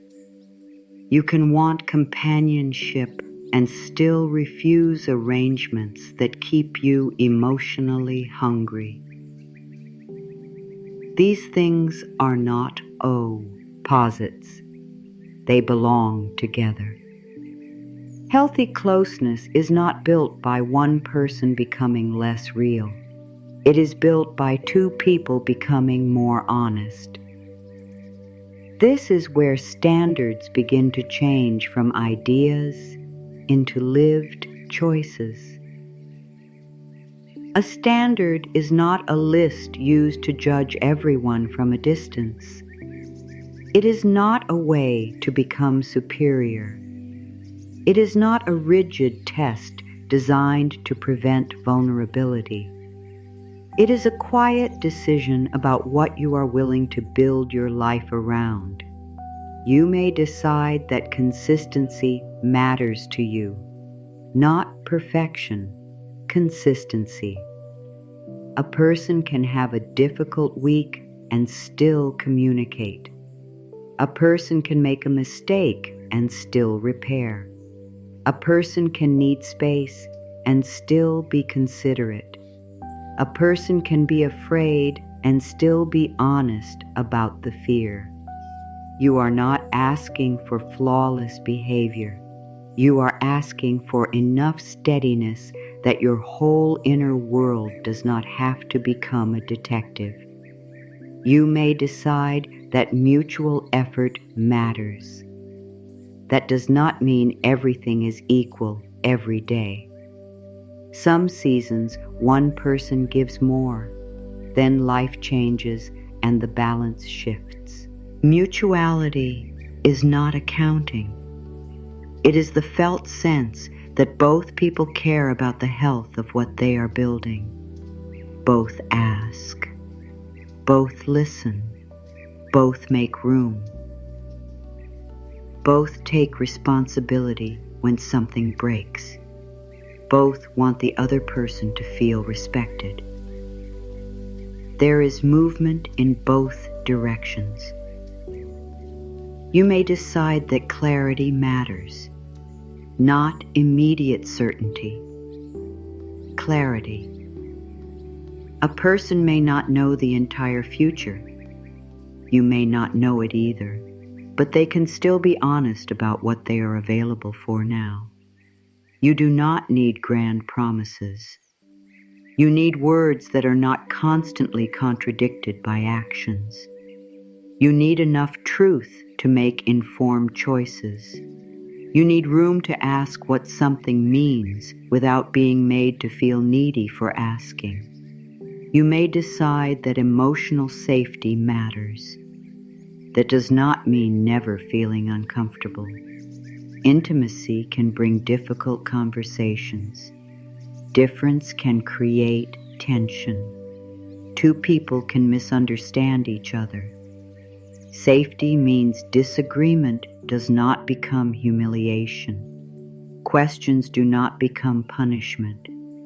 Vulnerability is not used as ammunition. Affection is not repeatedly withdrawn to gain control. Your body is not living in constant fear of the next change in mood. You can be imperfect and still be treated with basic care. You may decide that respect for time matters. Your time is part of your life.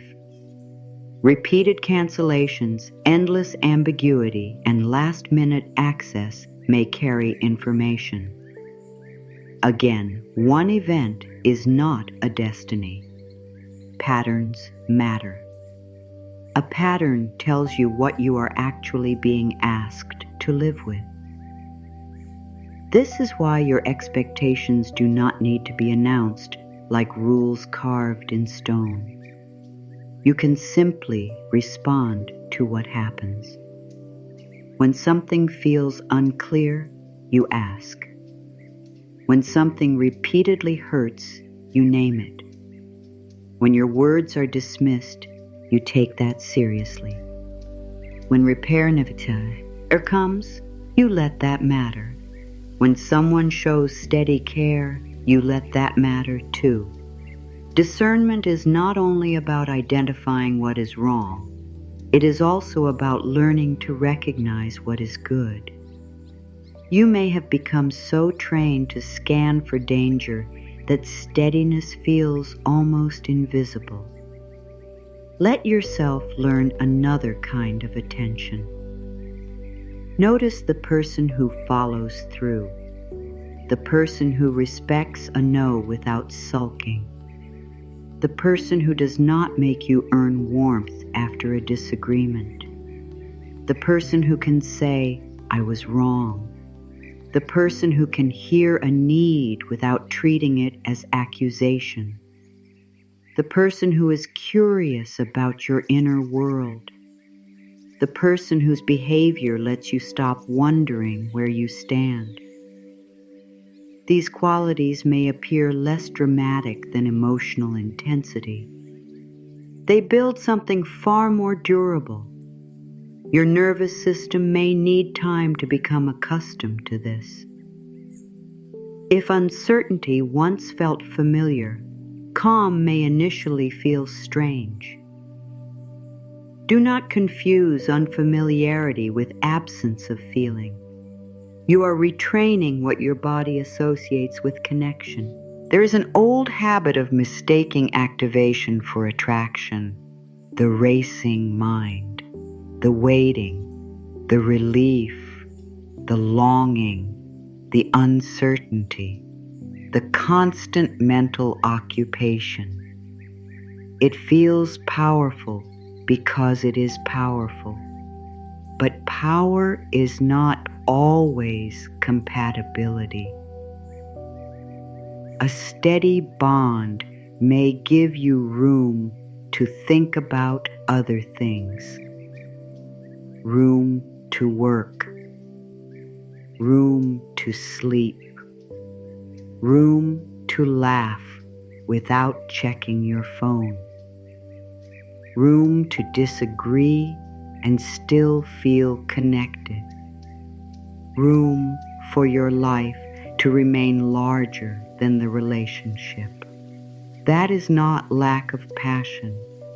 It is often what security makes possible.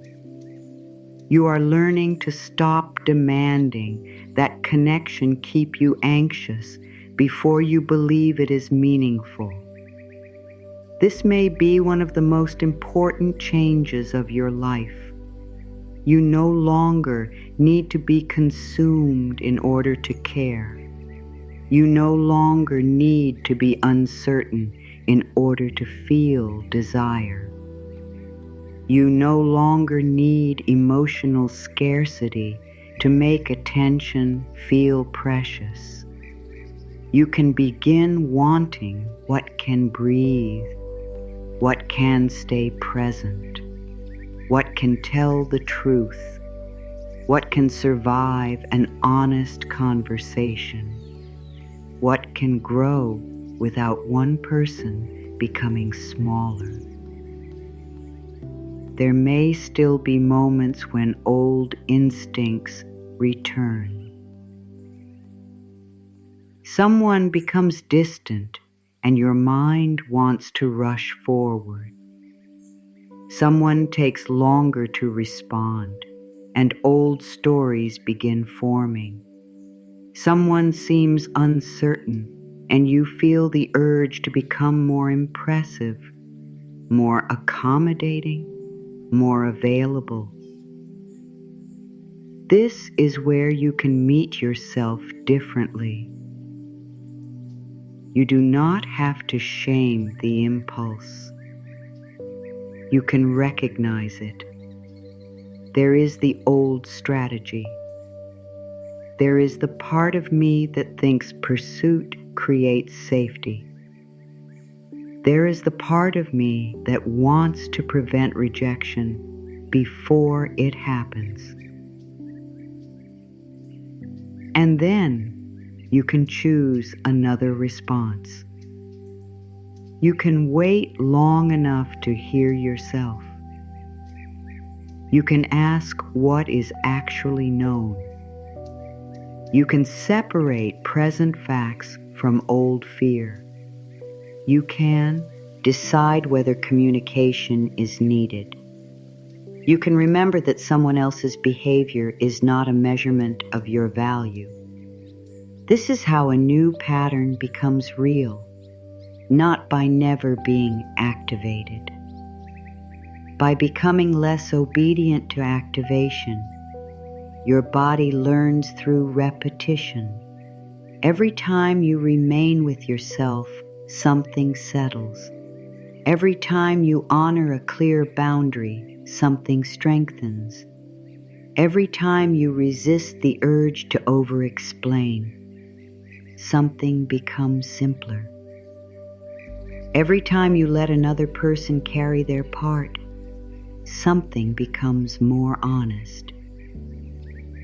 Every time you decline an arrangement that requires self-erasure, something in you ripens.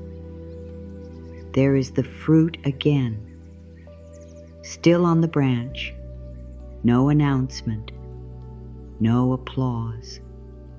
The sweetness developing anyway.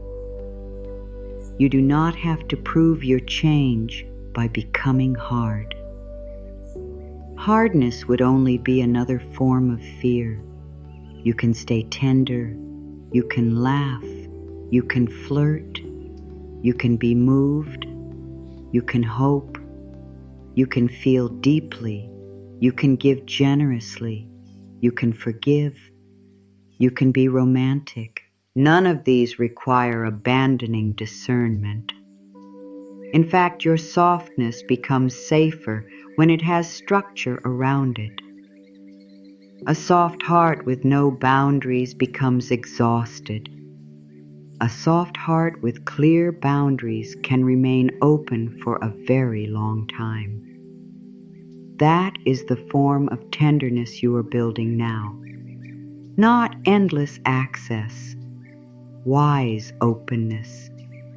Not suspicion, discernment. Not emotional walls. Doors you know how to open and close. You do not need everyone to enter. You do not need everyone to understand. You do not need every connection to become permanent. Some people will only walk beside you for a short distance. Some will teach you something. Some will reveal a pattern. Some will remind you what kindness feels like. Some will show you what you no longer choose. Your value does not rise or fall according to how long they remain. This is important to remember on nights when an old absence feels large. One person leaving does not mean you were left by life. One connection failing does not mean closeness itself has failed you. One season of silence does not decide the years ahead. You are still participating in your own becoming, and your participation matters. There is another form of maturity here. You stop asking a future relationship to repair everything the past damaged. You can bring your history honestly without making a new person responsible for erasing it. You can say, "This is something I am learning." You can ask for reassurance without demanding constant proof. You can name a trigger without turning it into an accusation. You can take responsibility for your reactions while still expecting respectful behavior. This creates a healthier balance. Your feelings matter. Their freedom matters. Your needs matter. Their limits matter. The question becomes whether two real people can meet without either one disappearing. That is a very different kind of hope. It is grounded. It can tolerate information. It can tolerate a no. It can tolerate a slower pace. It can tolerate learning who someone actually is. You do not need fantasy to do all the work. Reality is invited in early. That protects you. It also protects the other person from being turned into the answer to an old ache they never created. This is what readiness begins to look like. Not having no wounds, having enough self-contact to stop making someone else responsible for your entire sense of safety. Not demanding certainty immediately, being willing to observe, not pretending you need nothing, being able to ask without collapsing if the answer is no, not settling, not forcing, standing in the middle. This is where receiving becomes possible in the deepest sense. Receiving is not passive. It means there is room for something to come toward you. If you are constantly rushing forward, you never learn what comes toward you without being pulled. If you are constantly filling every gap, you never experience someone else's initiative.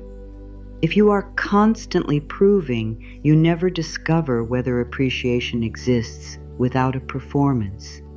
You make room. Then you observe. This is not a technique for making someone pursue you. Do not use it that way. The moment it becomes strategy, you are back in control seeking.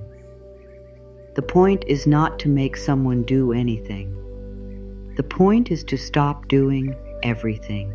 Let other people have their freedom. Let them show interest in their own way. Let them reveal their capacity. Let them choose, and let yourself choose too. There is peace in that symmetry. You are not auditioning.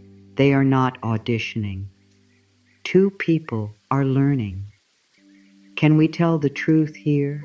Can we care well here? Can we repair here? Can we respect difference here? Can we remain ourselves here? Can we build something that does not require one person to be chronically afraid? Those questions are more useful than wondering whether you can secure a particular outcome. The outcome stays open. That is part of maturity too.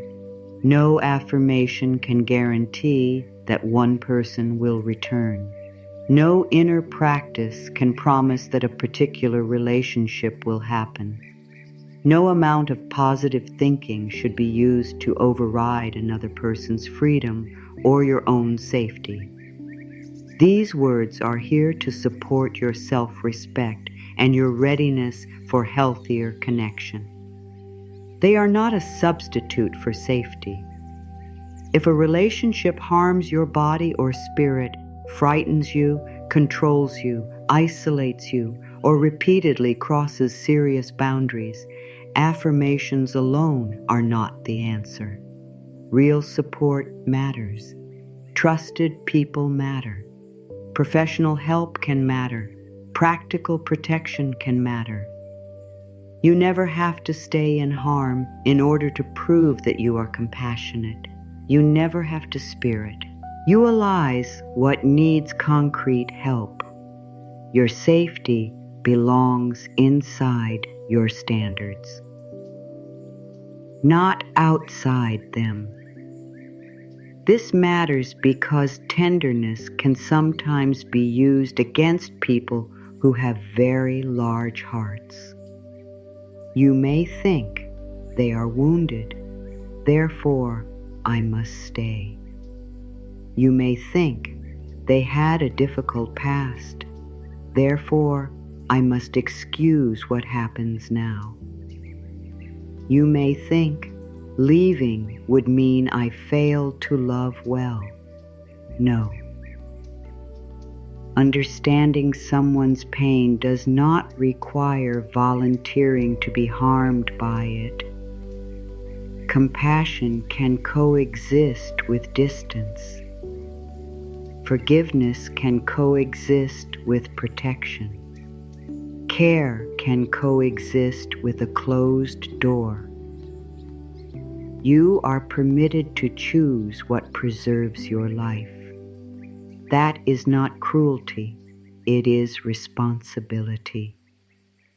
And in less extreme situations, the same principle still applies in quieter ways. You do not need to keep accepting what leaves you chronically depleted.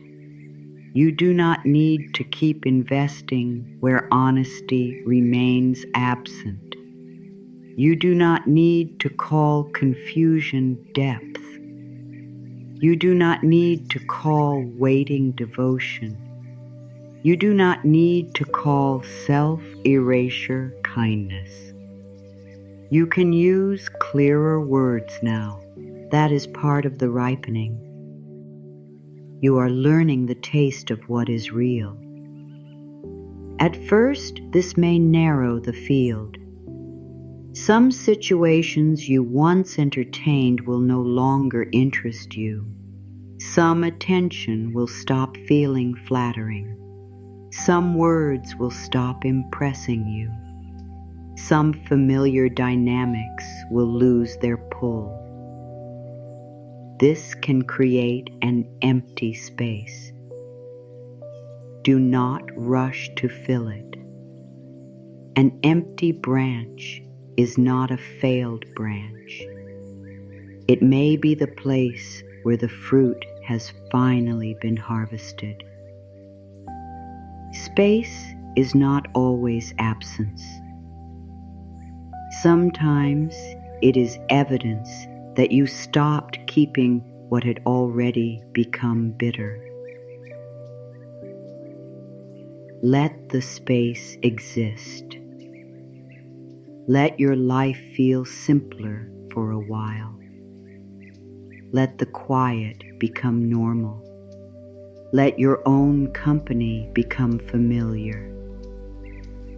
Let desire remain desire without turning it into emergency. You have nothing to prove tonight, nothing to force, nothing to secure before morning. Your work is smaller now. Stay close to your own truth. Stay honest about what nourishes you. Stay willing to be surprised. Stay open without abandoning discernment. The season does not need your supervision. What is developing in you can continue without pressure. There is no need to pull at the fruit to test whether it has changed. There is no need to keep asking whether you are ready yet. You will recognize readiness by the choices you make, by what you no longer excuse, by what no longer dazzles you, by the calm that begins to matter more than the thrill of uncertainty, by the way your body starts trusting you because you stop overriding its quiet wisdom. This is how waiting loses its old power. You stop sitting beneath the branch asking when.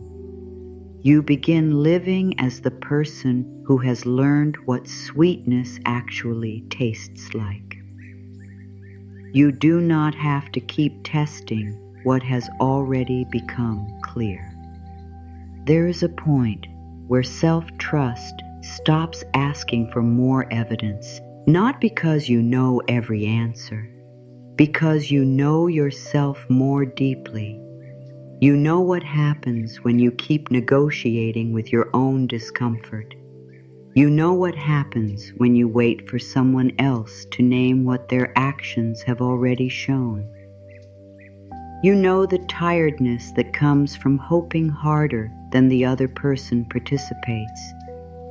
You know the strange loneliness of being emotionally occupied by someone who is only partly present. And now you know something else. You can live differently, not perfectly, differently. You can let another person's effort remain theirs. You can let silence remain silence without filling it immediately.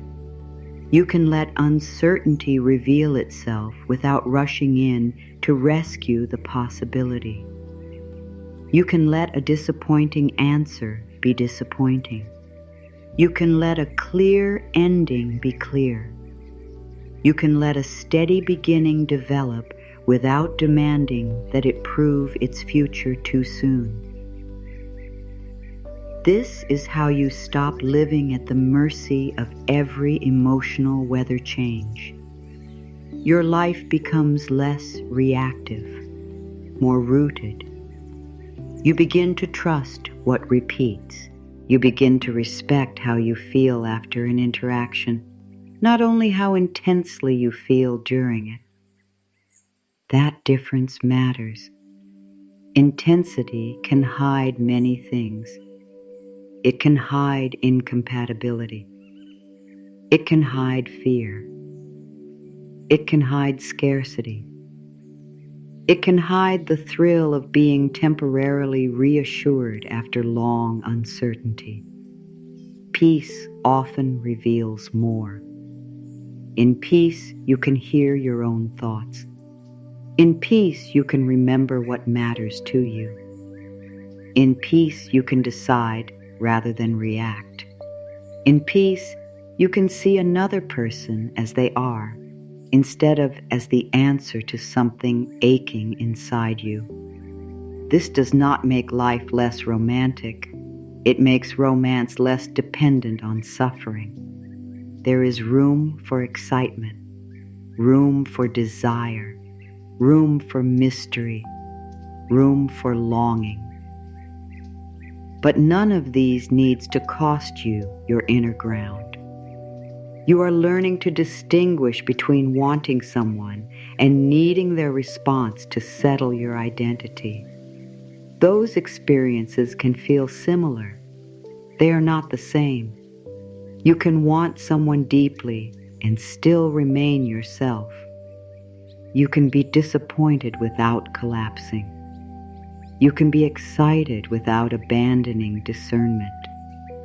You can hope without building your entire future around a possibility that has not become real. This is emotional freedom. It is quiet. It does not need to announce itself. It shows up in ordinary moments, the message you no longer send from panic, the answer you no longer rewrite to sound more promising, the invitation you accept because you genuinely want to go, not because you fear losing access, the invitation you decline because your body says no, the conversation you have directly instead of rehearsing it for days, the evening you let belong to you, the morning you wake without checking whether someone has finally made your life feel secure. These changes can seem small. They are not. Every time you choose from self-respect rather than fear, you teach your inner world that you are no longer abandoning it. The nervous system listens to behavior. It learns from what you repeatedly do. It learns when you speak honestly. It learns when you leave what repeatedly diminishes you. It learns when you remain present during disappointment instead of scrambling for immediate relief. It learns when you stop turning another person into the only source of reassurance. Little by little, safety begins to come from your relationship with yourself. Not perfect safety, not control over life. Something more useful. The knowledge that whatever happens, you will remain on your own side.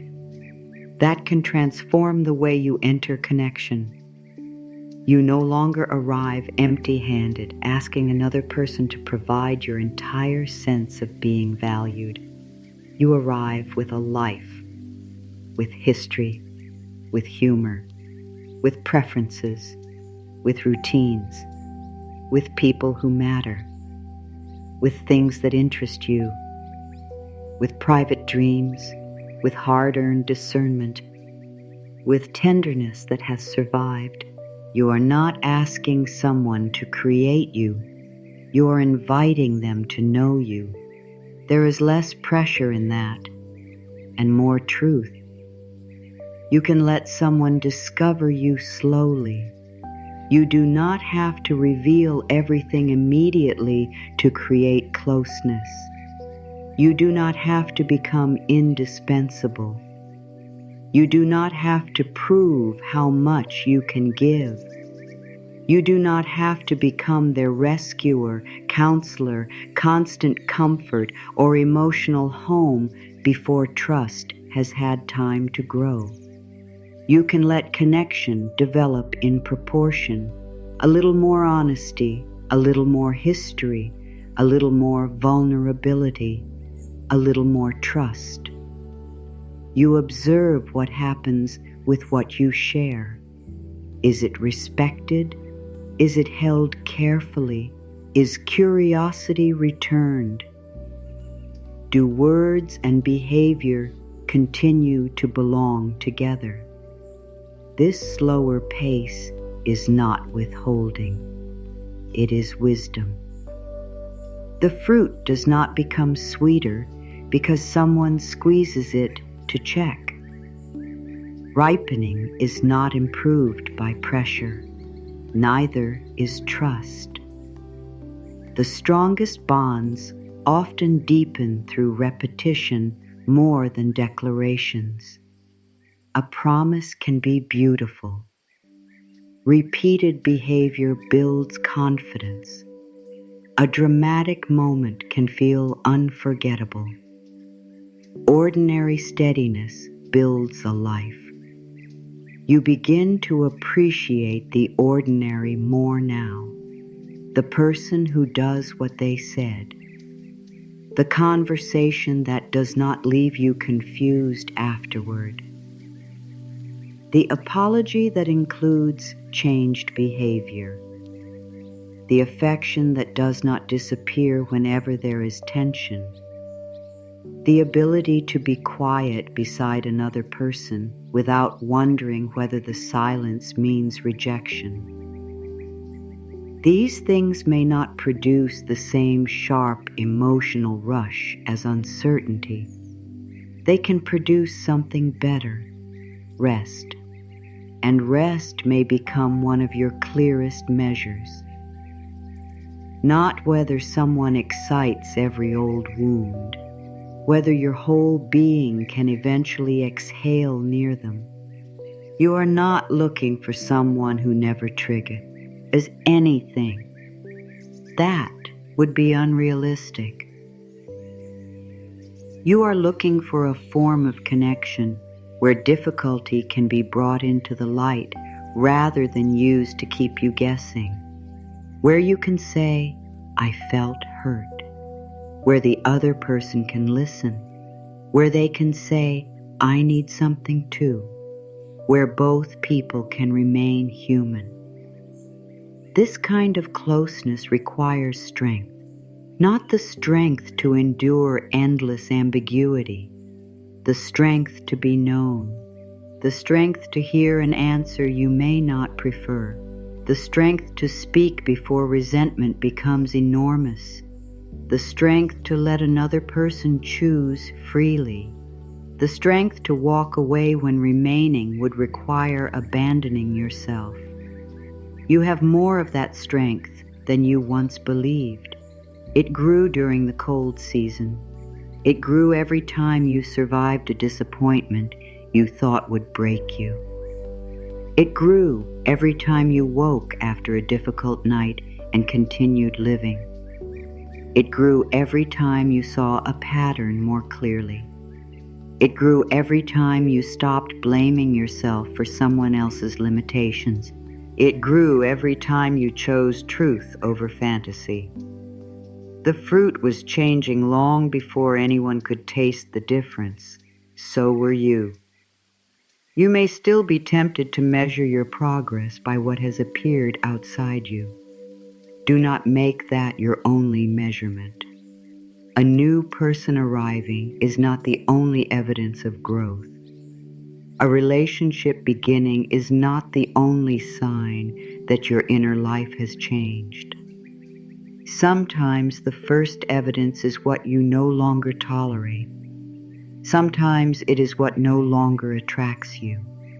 Sometimes it is how quickly you recover from a disappointment. Sometimes it is the way you speak to yourself after rejection. Sometimes it is the way you recognize mixed effort without becoming obsessed with changing it. Sometimes it is sleeping through a night you once would have spent checking your phone. These are real changes. They matter. You may not be able to post them somewhere. You may not be able to explain them dramatically. Still, your future is affected by them. Choices change when identity changes. The person who believes she must accept anything to avoid being alone chooses differently from the person who knows solitude can be peaceful. The person who believes attention proves value chooses differently from the person who can appreciate attention without worshiping it. The person who thinks time is running out chooses differently from the person who understands that age can deepen discernment. You are becoming the second person more often. Not always. More often. That is enough. There will be old days. An old memory will come back. A familiar person may reach out. A certain date may stir something. You may suddenly miss what you thought you had already released. Do not turn that moment into evidence that nothing changed. Healing is not measured by never remembering. It can be measured by what you do after remembering. You can feel the pull without handing it the steering wheel. You can miss someone without reopening an arrangement that repeatedly hurt. You can honor a memory without rebuilding your future around it. You can let tenderness pass through. The frost did not erase the autumn. It changed what could come from it. Your past remains part of your story. It does not have to remain the author of your next choice. You are becoming more comfortable with the open space. That may be the hardest part, not the ending. The space after the ending. The silence after deciding not to return. The empty hours once filled with anticipation. The absence of the emotional high and low. At first, quiet can feel strangely large. Then it begins to feel like room. Room to think. Room to sleep. Room to hear yourself. Room for new patterns. Room for people who do not require you to abandon yourself. Room for your own life to expand again. Do not rush to fill it. Let it remain spacious. The branch does not panic when one fruit has fallen. It remains part of a living tree. Your life is larger than one season, larger than one relationship, larger than one disappointment, larger than the timeline you once imagined. There are still parts of you have not met, things you may enjoy that you have not discovered, ways of being cared for that may feel unfamiliar because you have not experienced them yet. Conversations that will not require you to translate yourself endlessly. Moments when you will be surprised by how easy honesty can feel. You do not need to turn these into predictions. Let them remain possibilities. Possibility is healthiest when it is spacious. You do not grip it. You do not demand it. You remain available to life without demanding that life follow one script. This openness is different from waiting. Waiting stares at the door. Openness continues living. Waiting says, my real life begins when. Openness says, my life is already here. Waiting makes one outcome enormous. Openness leaves room for what you cannot yet imagine. You can desire deeply while still living this way.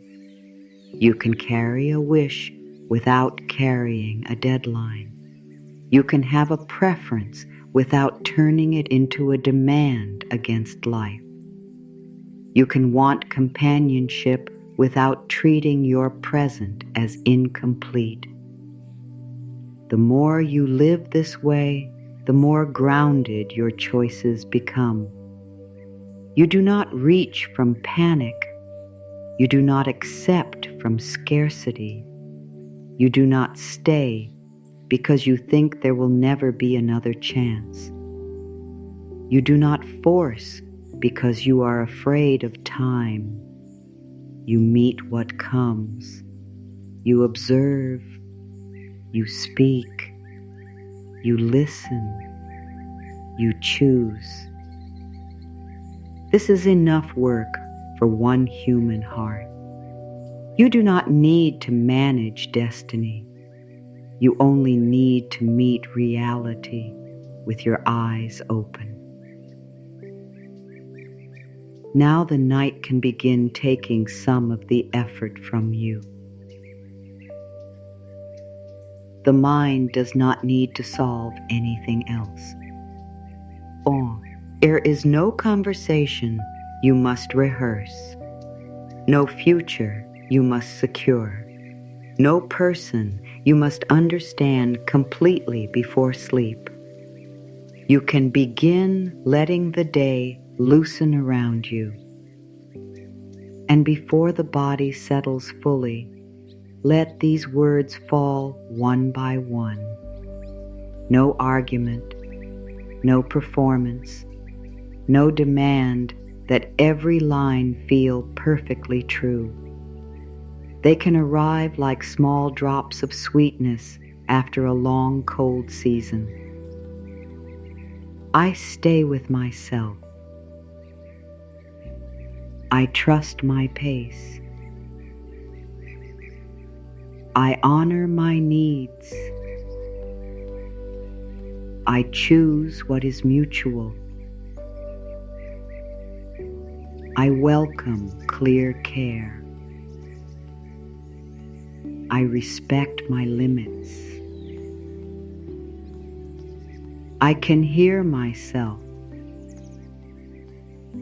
I do not audition. I do not beg. I can wait calmly. I choose honesty. I value steadiness. I welcome consistency. I trust repeated actions. I remain whole. I am not behind. I am still becoming. I carry wisdom. I can start again. I can say no. I can say yes. I can ask clearly. I can hear truth. I can survive disappointment. I can release confusion. I can keep my dignity. I can remain open. I can move slowly. I trust what repeats. I believe my experience. I choose calm. I welcome respect. I expect mutual effort. I keep my center. I protect my peace. I let people choose. I choose too. I do not compete. I do not shrink. I do not overprove. I am fully here. I belong to myself. I can be known. I can be met. I welcome what is steady. I release what diminishes me. I trust my discernment. I live now. I rest now. I am here. I am safe within myself. Let the words become fewer now. Let the mind stop gathering evidence. You have carried enough into this night. Your forehead can soften. Your jaw does not need to hold the day. Your tongue can rest. Your shoulders do not need to brace. The hands can become me quiet. The fingers do not need to reach. The chest can rise without explanation. The belly can loosen its watch. The legs can become heavy. The feet can stop preparing to run toward anything. The bed can carry your weight. You do not have to carry the night. Let one thought go, then another. No need to follow them. A memory comes. It passes. A face appears. It passes. A question forms. It can remain unanswered. The night does not require conclusions. You can sleep without certainty. You can rest without a guarantee. You can close your eyes while the future remains open. Nothing precious is lost because you stopped watching it. Nothing true requires you to stay awake, guarding it. The branch rests in darkness too. The persimmon does not keep vigil over its own ripening. It does not ask the frost whether the change is complete. It rests inside the process. You can do the same. Less effort, less watching, less reaching, less rehearsing. The body knows how to descend. The room grows quieter. Your breathing becomes ordinary. Your thoughts move farther apart. You do not need to catch them. Let them go by. Someone else's choices can remain outside this room tonight. Their uncertainty does not need a place in your bed. Their silence does not need your interpretation. Their history does not need your management. Their future does not need your prediction. Return the responsibility. Keep only what is yours, your body, your breath, your truth, your rest. This night, you have spent enough hours living inside imagined conversations. Come back to the pillow. Come back to the weight of the blanket. Come back to the quiet fact that you are here. No one needs anything from you in this moment. You do not need to be charming, helpful, understanding, beautiful, easy, available. You can be a tired human being. You can sleep. The old alarm has already done its work. It woke something clear inside you. Now it does not need to keep ringing. You heard it. You know. You do not have to settle for what keeps you hungry. You do not have to persuade yourself otherwise. The alarm can become quiet. The lesson can remain. Your body can rest. The cold season does not need to be relived tonight. It has already touched the fruit. The change can continue without your attention. Your only task now is to soften into the dark. One less thought, one less question, one less imagined reply, one less old scene, one less burden. The shoulders release. The mouth rests. The hands open. The belly softens. The legs grow heavy. The feet are still. So the eyes remain closed. Nothing to chase, nothing to prove, nothing to secure, nothing to fix, nothing to decode. Just this breath, then the next, then sleep coming closer in its own time.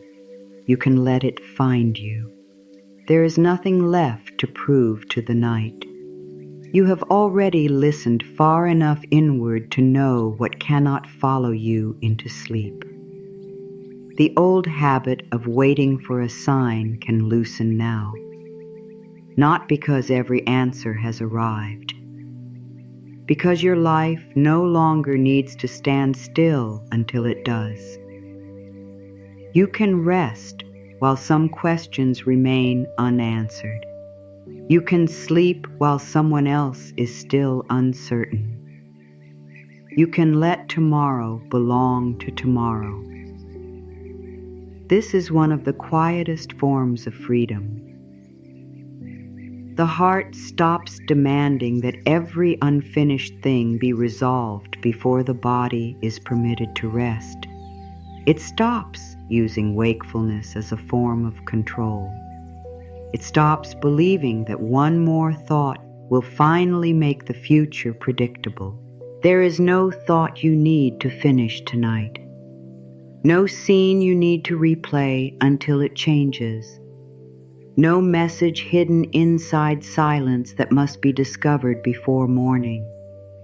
You have already learned what you needed from the old pattern. The rest can become still. You may feel a small ache as you let go of the role you once played, the one who kept the thread from breaking, the one who made the first move, the one who tried to understand everyone, the one who believed patience could hold together what mutual effort had not yet built. That role may have made you feel useful. It may even have made you feel safe. If you were always doing something, You did not have to face the helplessness of not knowing what another person would choose. Now you are learning a different kind of safety. You are learning that you can survive not knowing. You can survive someone else's freedom. You can survive the space between desire and outcome. You can survive a future that has not yet named itself. This does not make you passive. It makes you available to reality. You do not need to lean forward all night. You can lean back into your own life. The branch does not pull the frost toward itself. It does not ask the cold to arrive sooner. It does not bargain with the season. It remains where it is, and when the night comes, the change happens through the fruit rather than through force. Let that image become very small now. Not a lesson you have to study, just a quiet memory, a dark branch, a round fruit, a cold night. No struggle, no argument. The bitterness loosening from within, that is enough. You have spent enough time believing that transformation must feel dramatic.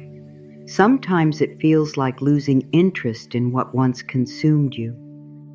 Sometimes it feels like seeing an old message and not needing to answer. Sometimes it feels like realizing that you no longer want the version of connection you once begged to keep. Sometimes it feels like waking and discovering that your first thought belongs to your own day. These changes can be almost invisible.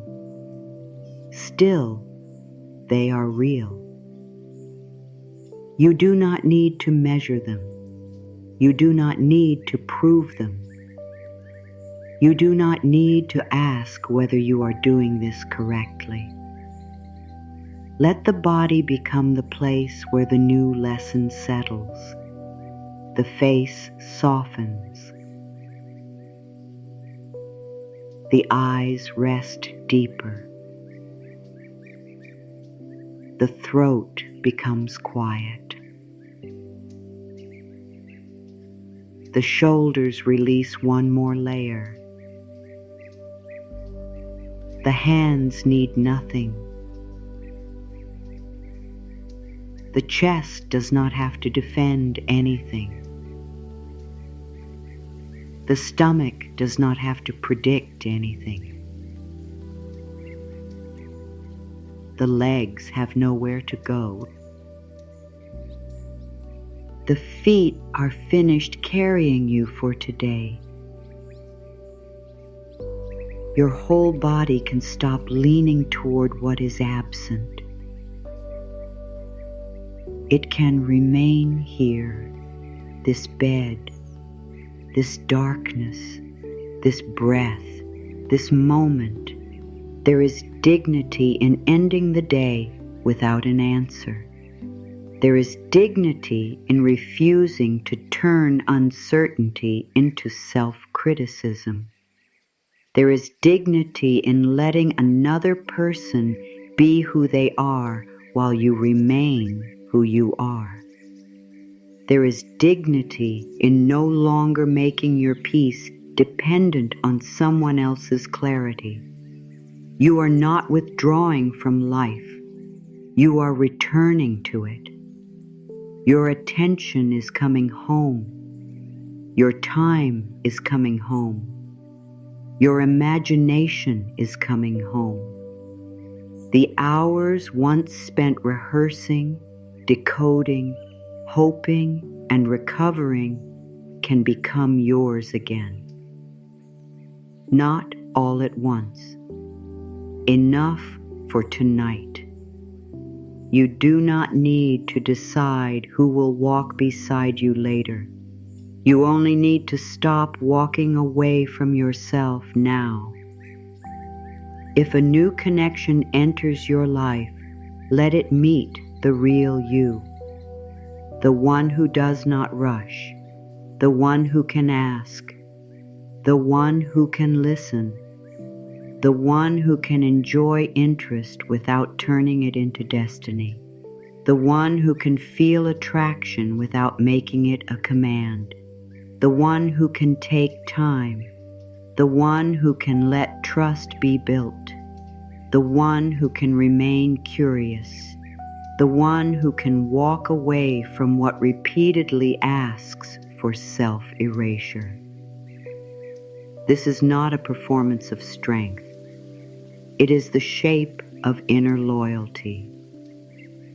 And if no new person appears tomorrow, nothing has gone wrong. Tomorrow can still be a whole day. A cup of something warm can still be enjoyed. Morning light can still reach the room. Your work can still matter. A friend can still make you laugh. Music can still touch something tender. Your own company can still hold you. The future does not need to arrive early in order for the present to be meaningful. That is how waiting finally begins to lose its throne. You stop worshiping the next chapter. You stop making today's value depend on what has not happened yet. You stop treating your current life like a hallway outside the room where your real life will begin. You are already inside your life. This is it. Not all of it, but truly it. And you are allowed to be here fully. The old hunger may visit again. If it does, you can meet it without obedience. You can say, I know you. You are the part of me that fears time. You are the part of me that thinks one particular outcome will settle everything. You are the part of me that remembers uncertainty and mistakes it for excitement. You are welcome to sit beside me. You are not choosing for me anymore. That is enough authority. You do not have to exile any part of yourself. Even fear can become quieter when it no longer has to run the house. There is room for longing, room for grief, room for desire, room for tenderness, and beneath all of them, a deeper ground.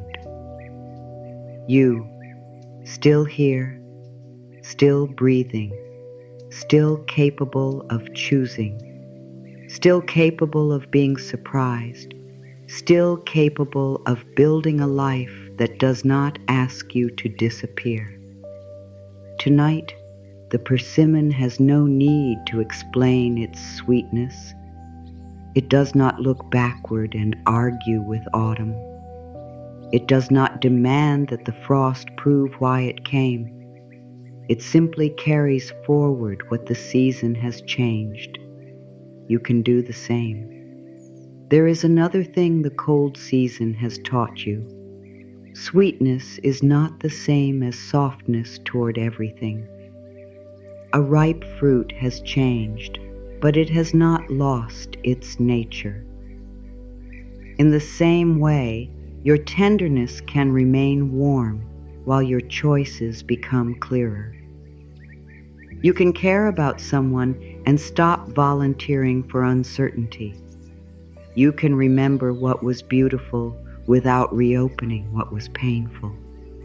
You can wish someone well without making their path your responsibility. You can bless what ended without asking it to return.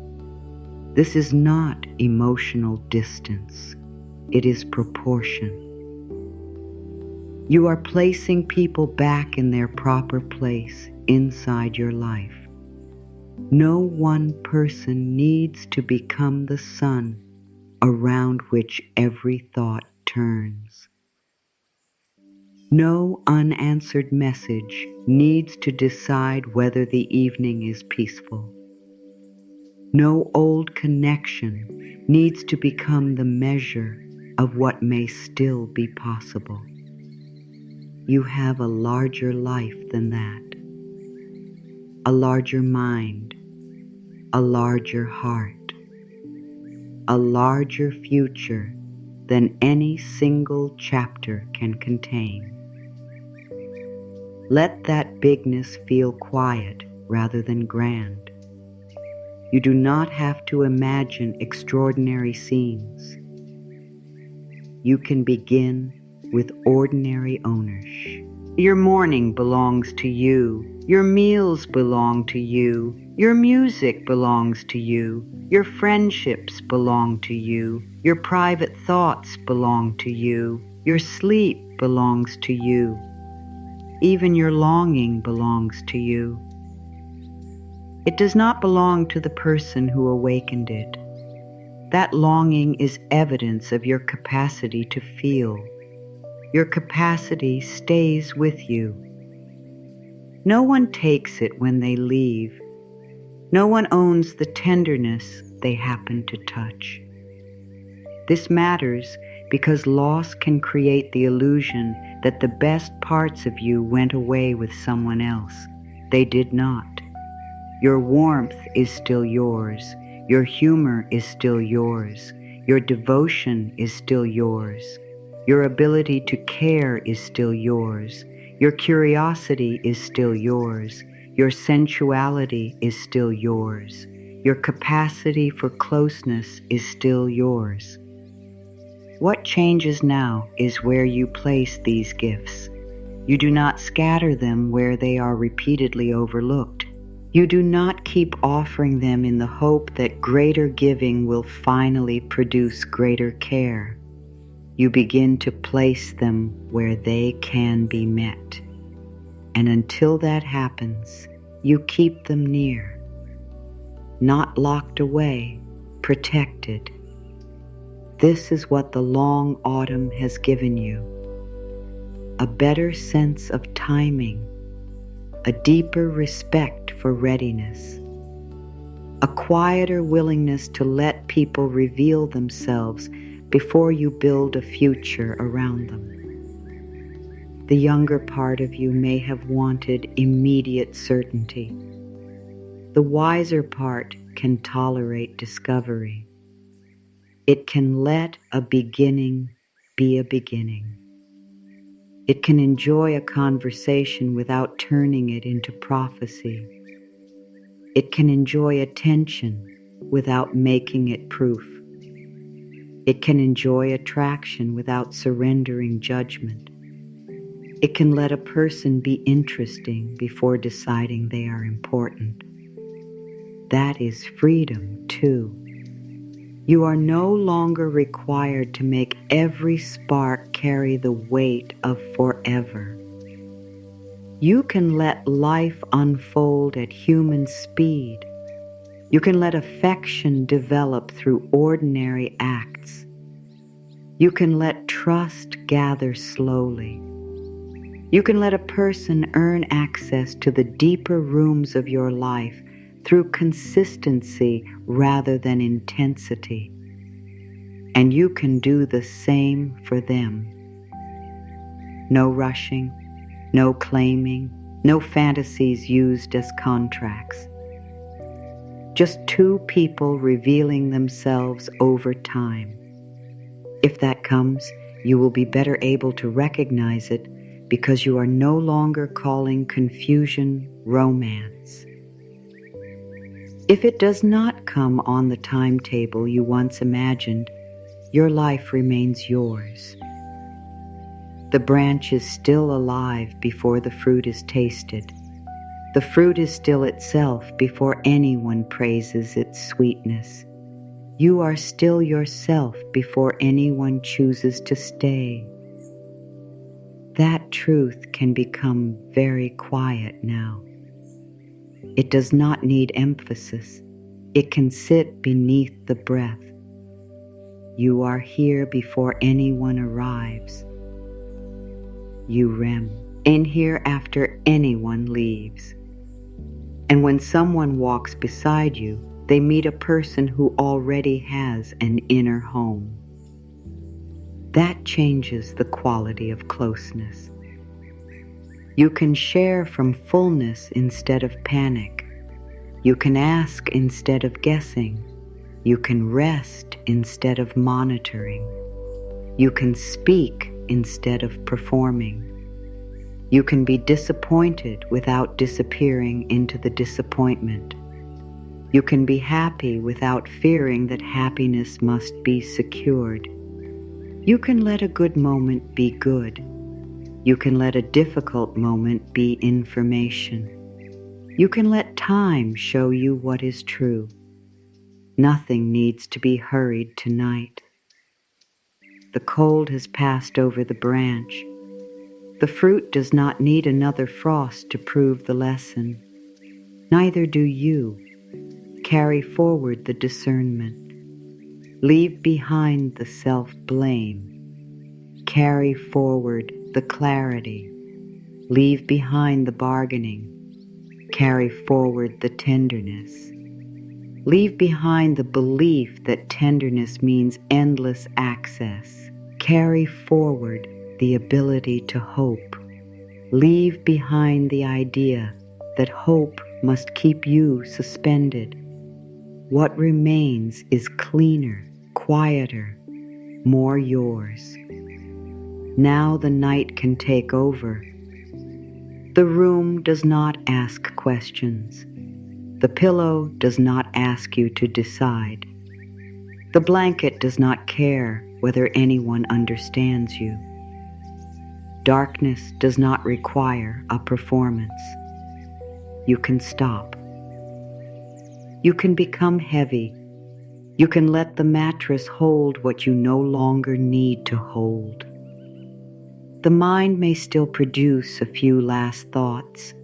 Let them pass without turning toward them. A memory, gone.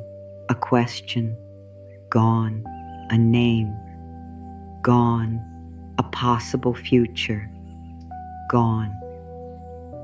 No need to push anything away. No need to bring anything closer. Let each thing move through its own distance. Your breathing is enough. Your body knows the road towards sleep. It has traveled it many nights before. You do not need instructions. You only need less interference, less effort, less holding, less reaching. The forehead rests. The eyes are still. The mouth is soft. The shoulders sink. The hands open. The chest rises. The chest falls. The belly loosens. The legs grow quiet. The feet are warm. Nothing is missing from this moment. Nothing needs to arrive. Nothing needs to return. Nothing needs to be decided. You are not late. You are not behind. You are not standing outside life. You are inside it now. The cold season did not erase you. It refined what you can recognize. You know the taste of what is too bitter to keep calling nourishment. You know the difference between hoping and abandoning yourself. You know the difference between attraction and anxiety. You know the difference between patience and postponing your own life. You do not need to learn those lessons again tonight. Let them settle.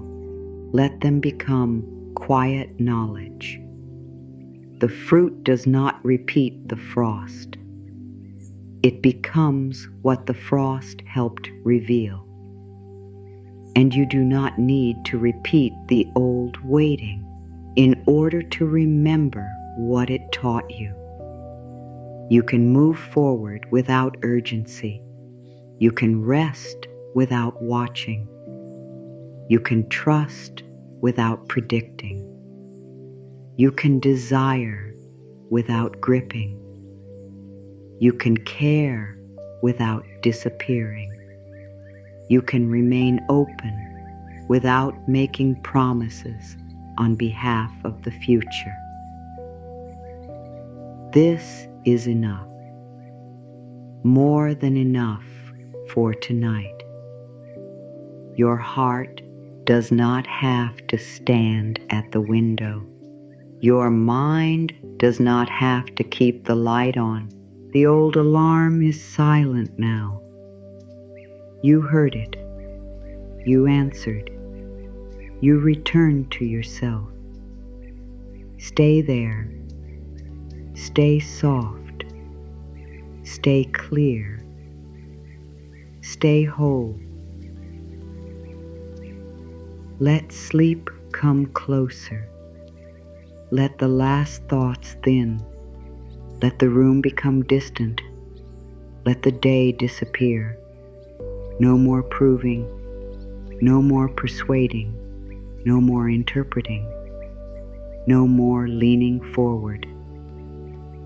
Rest. Quiet. Stillness.